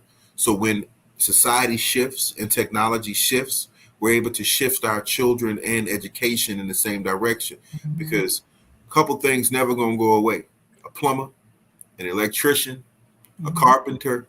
These are fields that I could start learning at 5 years old, because they're all just arts and crafts. They're different forms of arts and crafts, right? And I can carry this and make a wealth of knowledge, a good living. Let's say it like that.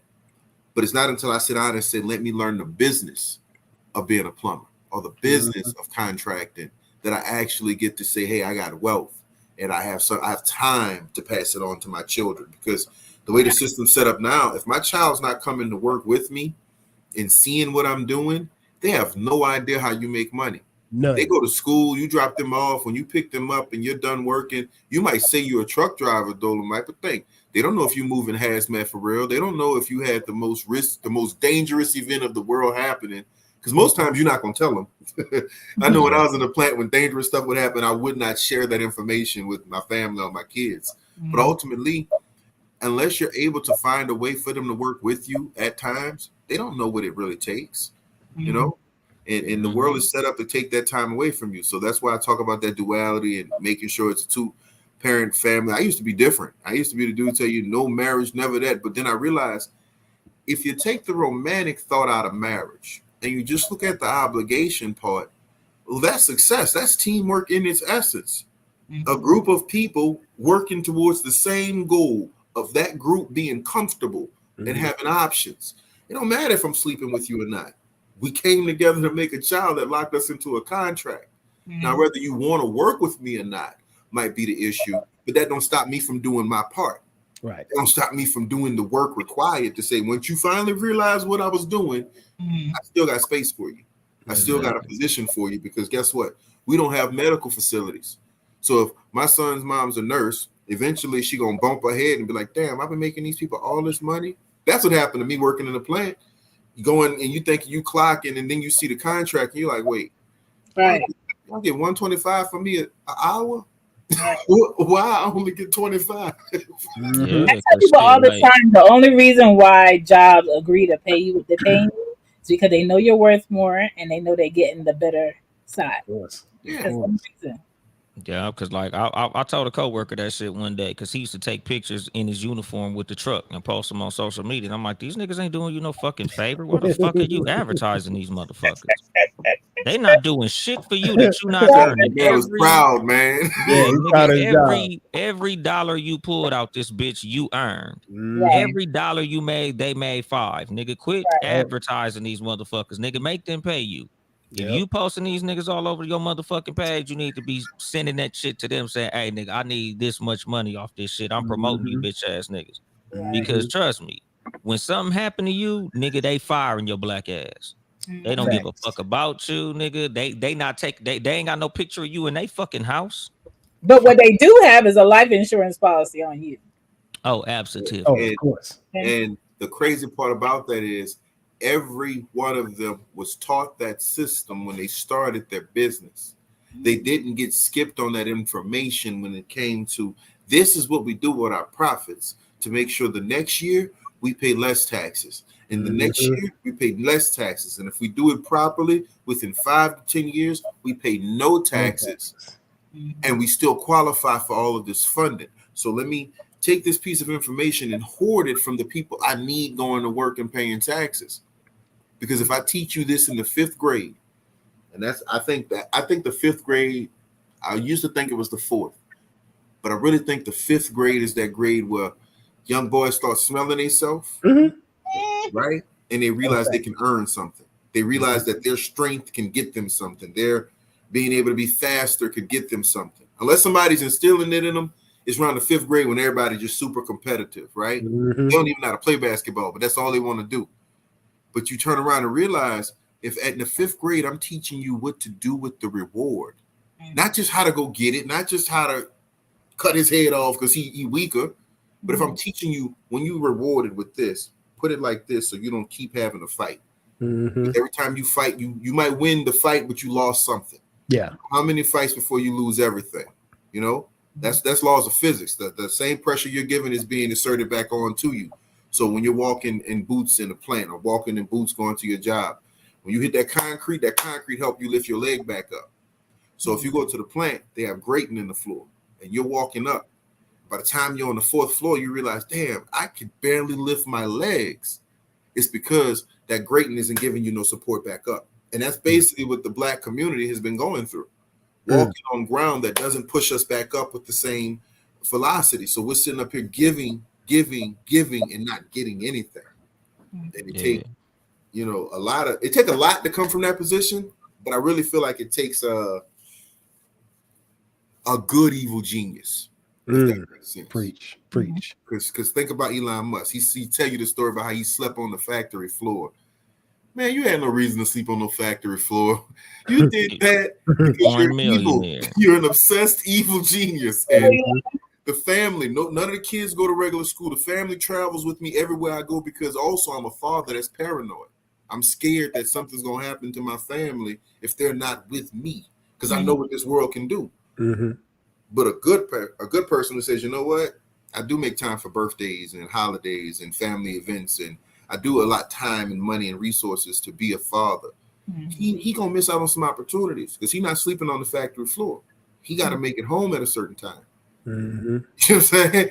But to keep that why and to work with the same intensity as that evil genius is to move and to really collapse time on what you're getting and how you're getting it and who you're helping. Because a lot of this stuff is like they need to help Black people because they have to create a new industry right now. And I'm not talking an industry like hemp or legalizing weed. I'm talking about they have maximized how much money they can squeeze out of everything. Mm-hmm. And the only thing they haven't maximized is how they help Black businesses grow. So you got a whole sector of America that is being limited on how they can grow and how they can profit, and that would add to America's GDP and the tax, all that stuff if they would just give the help. And shit, like I said, like with the fact that we at war, like a concept that I was explaining to one of my coworkers about the fact that we at war is eliminating us would hurt them. Like a whole lot of what our product is in the United States of America that we dominate is culture, entertainment, music, things like this. And all the cool shit we making, no matter how good they are at emulating it and making money off it, we the best at creating shit. So they need our creativity. Like there's some things that we provide that they can't live without. So they don't want to eliminate us. They just want to keep us like bridled like a horse. Like as long as they can control us and keep us in the little sandbox that they got us in, they good. They want us to live as long as we can and thrive in what we consider thriving to be, as long as we not in a position of power over them. Like they'll let us get as high as they want us to get. Just like that episode that I did, Money Ain't Power. Like as long as they give you money and you don't know how to use that money has no power. Like they'll give a stupid nigga $1 billion because they know he gonna fuck that up. They know it's coming right back. Yeah, like please take it. Here, you can have all the money you want to, long as you don't know how to use it.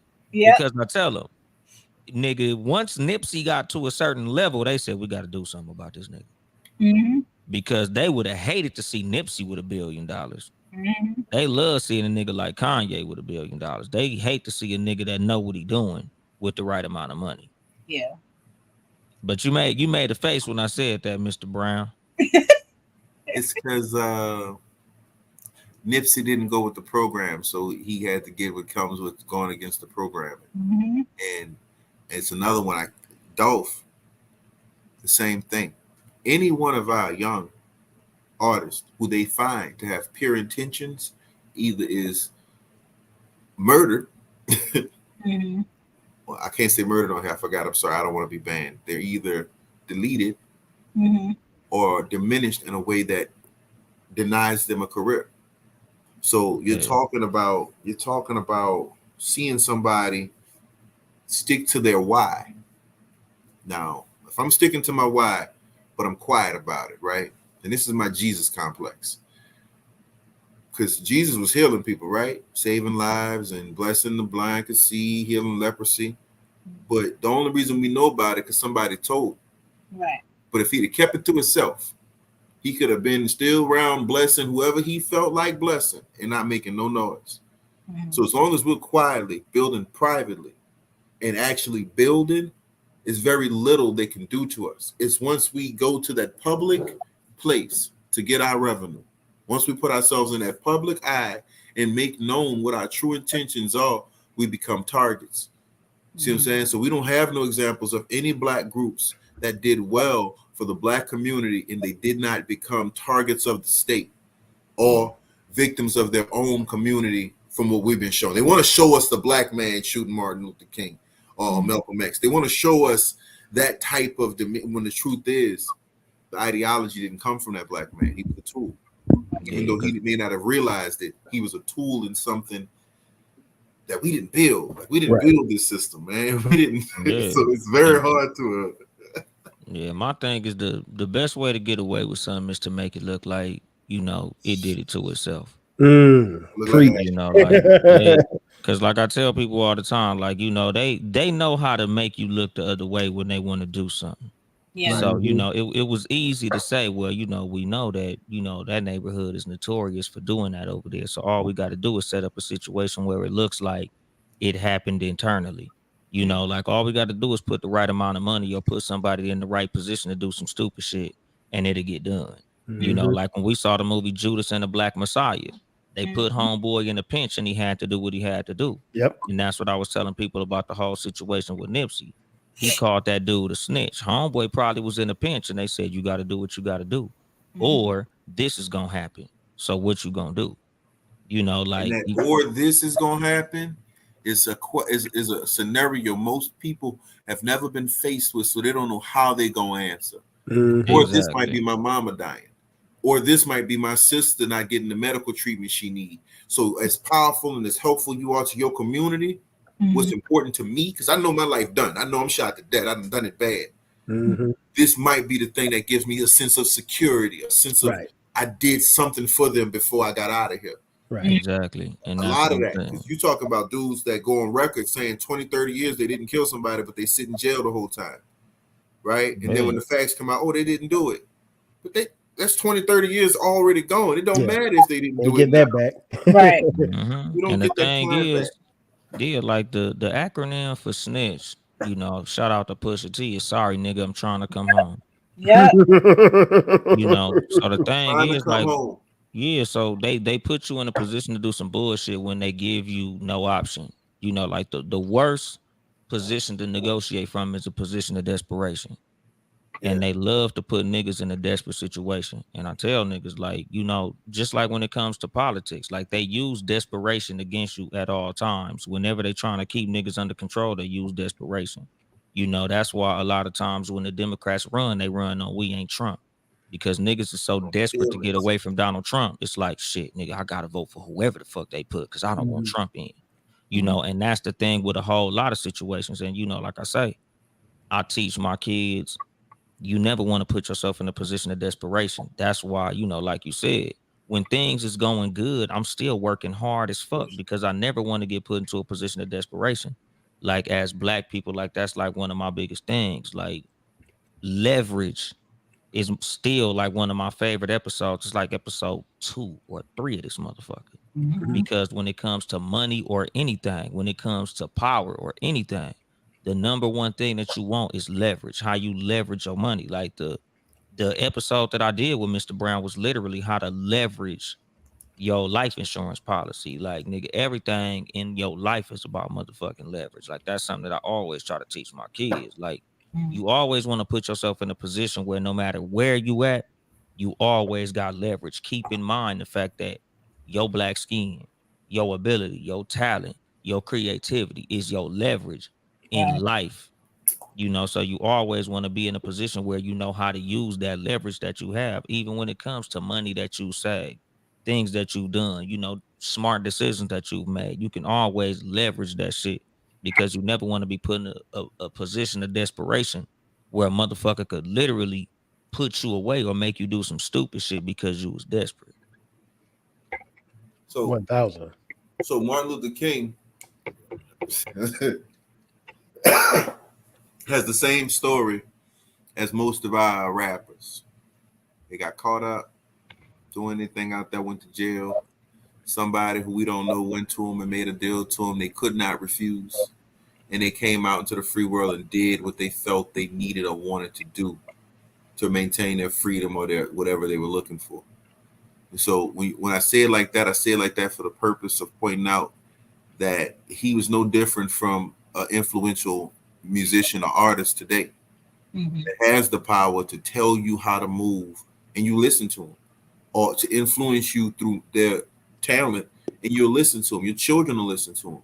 It's no different. It's saying just as many people that wanted integration wanted segregation because they had experienced so much bad stuff from the other side. They felt like, yo, just leave me alone.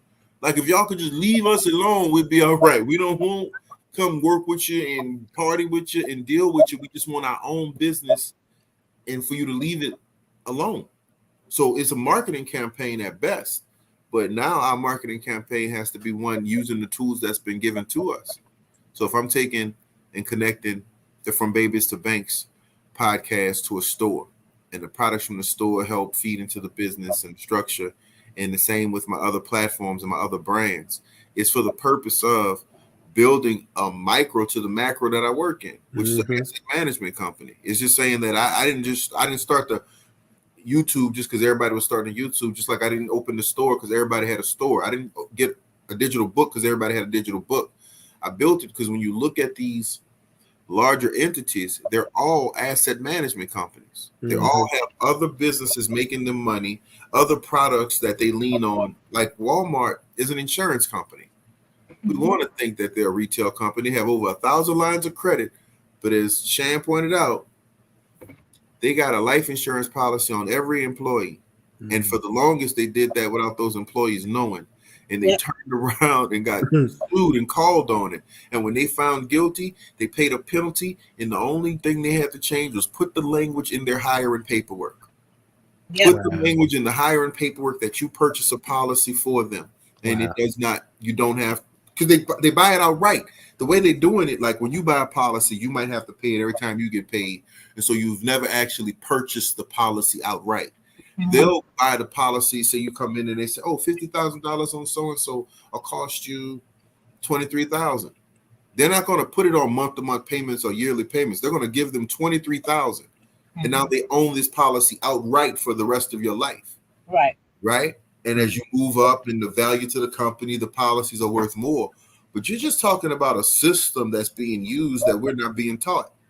Mm-hmm. You know what I'm saying? We got plenty of businesses that cash flow between barbershops and beauty salons. You're talking about foot traffic out the ass that's not being utilized like it's supposed to be. It's not being actually capitalized upon. Yeah. And you know, like I said, like just the ability to capitalize on situations that you get put in. Like a lot of us aren't teaching our kids that. You know, like I said, like I knew kids, you know, when we was little, every video game after they get done playing and they selling that motherfucker. That's just how they was raised. That's just Remember what they that? were taught. Remember that they beat it and sell it? You know, cause like me, like that's what I would do. Like we had this store in, you know, in the city that I lived in where you can go sell your games. Once I'm done with that motherfucker, I'm selling it. And you know, like I would tell people, I'm trying to beat this game as fast as I can because the faster I sell it, the more I make off it. So if I could beat this motherfucker in 3 days, nigga, I could sell this bitch and go get another game. You know, I could, you know, sell 2 or 3 games and get 1 game or, you know, however I would work it. You know, so it's like you got to teach your kids like the ability to turn a dollar over because, you know, It was not $60 when we was playing. Like, no, this is crazy. yeah, like shit is expensive out here, you know, so like you got to teach your kids like, man, life is getting nothing but harder. Like, you know, you can't be teaching them like, oh, just get a job. Like that shit not gonna be good enough when your kids grow up, dog. You know, like, you know, a conversation that I had with 12 Cal about our platforms, like we should use our platforms to teach as much as we know to our audience because, you know, we understand like I'm pretty fucking sure most of my audience is Black. Yeah. You know, so it's like everything that I know, I'm trying to teach them. And, you know, whenever people ask me, like, what are you doing to make shit better? Bitch, that's what my podcast is. Mm-hmm. Like, you know, because a lot of niggas will sit around and complain and say, this ain't right. And this is fucked up. And this is fucked up. But it's like, nigga, what are we doing to make it better? Yep. What Yeah. are we Like, doing? nigga, who are you helping? Like, what are you doing with the influence that you have? Like, you know, us niggas out here with 80,000 followers that's afraid to say certain shit because it might not be cool. My followers might not want to hear this. And it's like, They nigga, want to be like, you doing your followers a disservice. You know, like I tell them, like, nigga, I could have did a comedy podcast. I'm a whole fucking comedian. right. I'm funny as fuck, nigga. But like, you know, I'd rather do something that I feel like will help people. Right. Because it's a million niggas out here making motherfuckers laugh. Like it's not a lot of motherfuckers out here that's like literally trying to teach niggas something that they really actually need. Like that's why I wanted to do this episode. I hope I could do this motherfucker at least a couple times a year on some real shit. Yeah. I think that you got the right concept, and I need you to embrace the whole concept though. And that's the fact that we now have the ability to create our own network. So if you have a show that's helping and blessing, you can also have a show that's you showing that other side of you that's more funny. You can have a show that shows you the family side, and we're able to partner and connect in ways that we have never been able to do, especially when we were coming up. We had pay phones You had to write numbers on your hand. You had to write directions on a piece of paper. Facts. If you lost it, you was lost. And if you Done. couldn't find a payphone, you was lost. Like, I remember hopping the bus to new neighborhoods and didn't know how to get back to the bus line. Saying, let me find the nearest canal so I could walk the canal because I know it's going to take me to the river. And I mean, ultimately, our kids will never have to think like that for real, unless something crazy happens. But if I now have the ability to do, and I know we're about to get out of here, but I won't put these two things out here. If I now have the ability to stream at will, and that can be streaming anything from videos to music that I make to poems. If I'm writing poetry, if I'm just doing instrumentals, I can stream this at will. And I also have the ability to do POS, point of sale products, where now I'm making sales funnels and I'm putting a product in front of you. I'm connecting the sales funnel to the video that you're watching or the song that you're watching. This is the shortcut to revenue for us and our children. It does not have to become our primary source of income, but ultimately that's how you leapfrog the line, saying, son, I love you. I give you all this freedom and I buy you anything you want. This is how I need you moving so that our family can have more and do better. Right. Because these things I want to show you to do with the camera and the way I'm going to show you to think, like, because I do like carpentry work too. And I'm sitting there with my son, and a lot of time he come in there with his hands in his pocket. I said, son, unless you're taking something out your pocket, I don't want to see your hands in your pocket. I need you to grab something to move quick. You got to take your hands out your pocket first. That time that you took to get your hands out your pocket could have been the time you could have been grabbing that thing. You could have been making the move necessary. So if I don't teach you this, because nobody taught it to me, I had to learn it my damn self when learning how to compete and win. If nobody taught it to me, I wouldn't be able to learn it. But it's like saying, if nobody tells my son that, I can't guarantee he's going to learn it. If I don't tell it to him, I can't guarantee somebody in the world is going to say, well, damn, he's missing the point. He got his hands in his pocket while he at work. Somebody might just write him off as lazy. Not knowing nobody told him to take his hands out his pocket because he's working and his hands are what he's working with. Now, if we take and just think of our children as the next us, the evolution of our plan. I wrote it in the comments. Journaling is important. Writing down your journey, like you can talk about all the jobs you've done. Yeah. And all the experiences you've had at those jobs. But it means nothing if your son can go to the same job and go through something just as bad or something worse because you didn't share it with them or you didn't put it somewhere where they could attain it. So it's saying, okay, I know how you feel as a father or as a mother, but hey, make some time to write down what you're going through.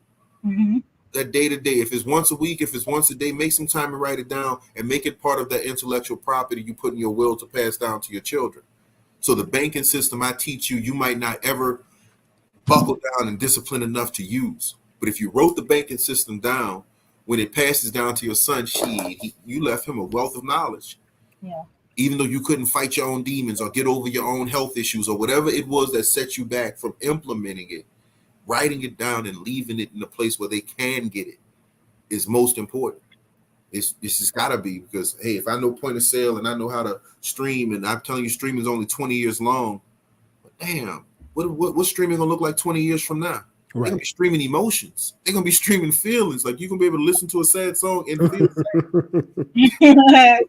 Like, that's how deep it's getting. But I want to at least take advantage of some of that versus me just saying what we don't have, you know?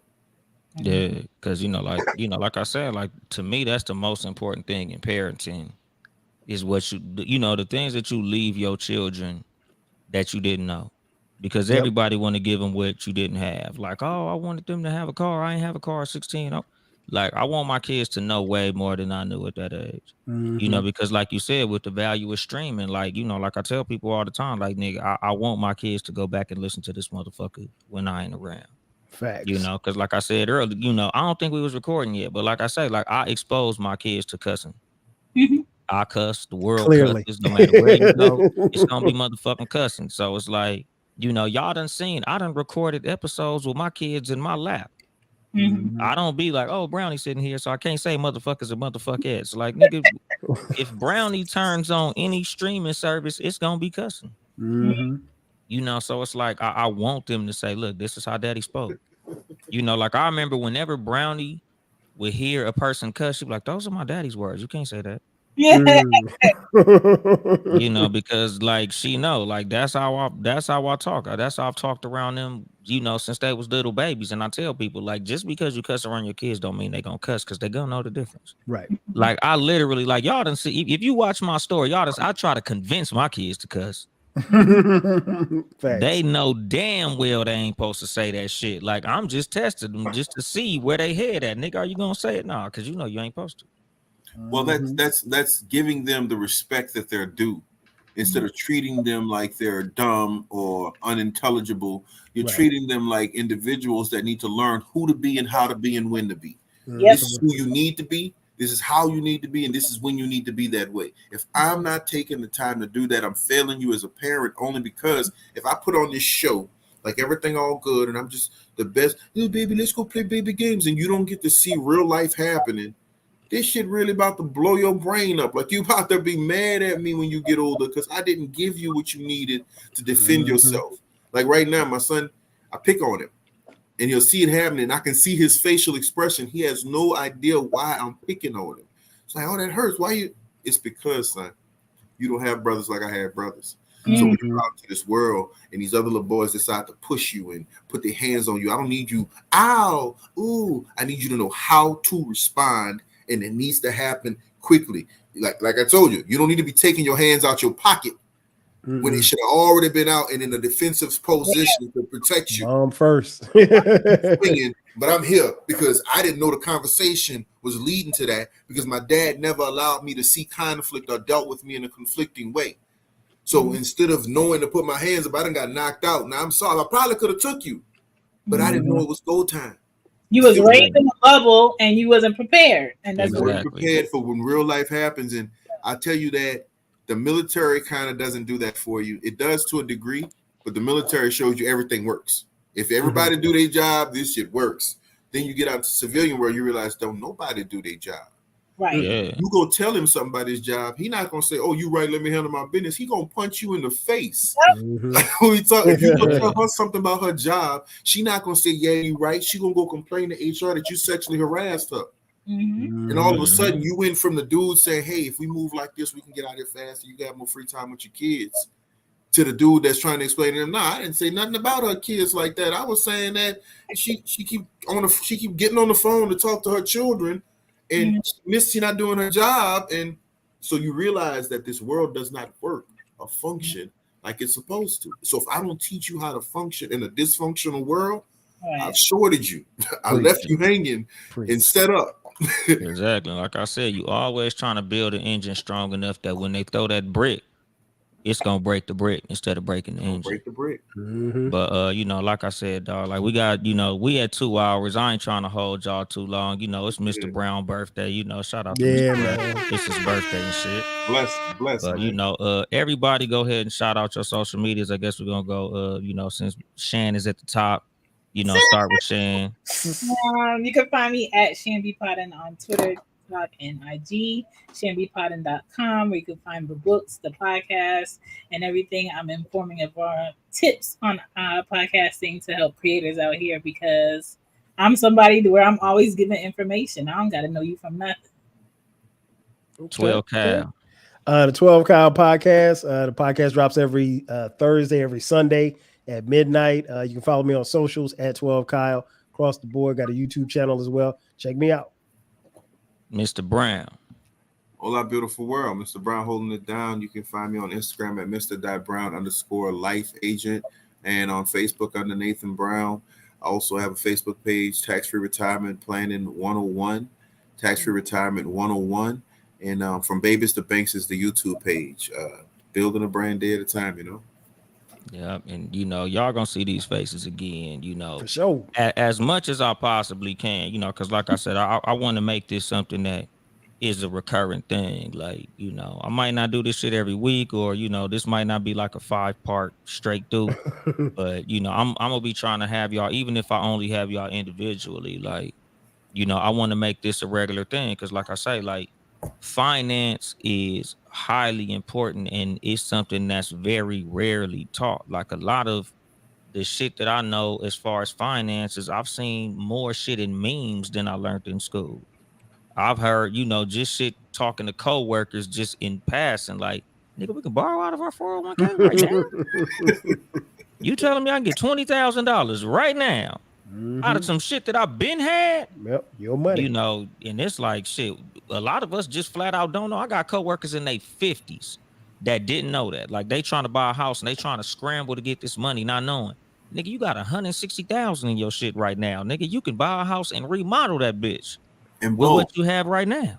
I feel like, and it's the disconnect, because the financial professional quite often isn't in the position to market in certain ways and to draw a certain crowd because of their licensing. Like my licensing restricts me from doing certain things, but no one else is restricted when it comes to saying, hey, person with $200,000 on a 401k, and you're 45, you need to be transitioning that money now into the thing that's going to make you revenue for the rest of your life. Because if you don't do it now, if you wait till you're 65, you're too old, you're too late. Now you got to pay all the penalties out of this money and don't have time to actually make back what you paid to use the money. But if you do it in your 40s, ultimately, the thing you purchase is going to create a revenue that's going to cause you to say, you know what? I started at 45. I'm retiring at 55. And that's why y'all need to holler at Mr. Brown. Yes. I'm gonna go Nice. ahead and I'm gonna go ahead and shut this down. This is the Too Much Game podcast. Let me turn the motherfucking music on. If y'all like support financially, cash at me at Uncle Dolemite. Get you some motherfucking merchandise at Too Much Game Podcast.store. Y'all niggas know all the rest of that shit, nigga. We've been doing 2 fucking hours. If you're here, your ass know where I'm at. So I ain't here to help you get bitches. I'm here to help you get better. Too much game. That's hilarious.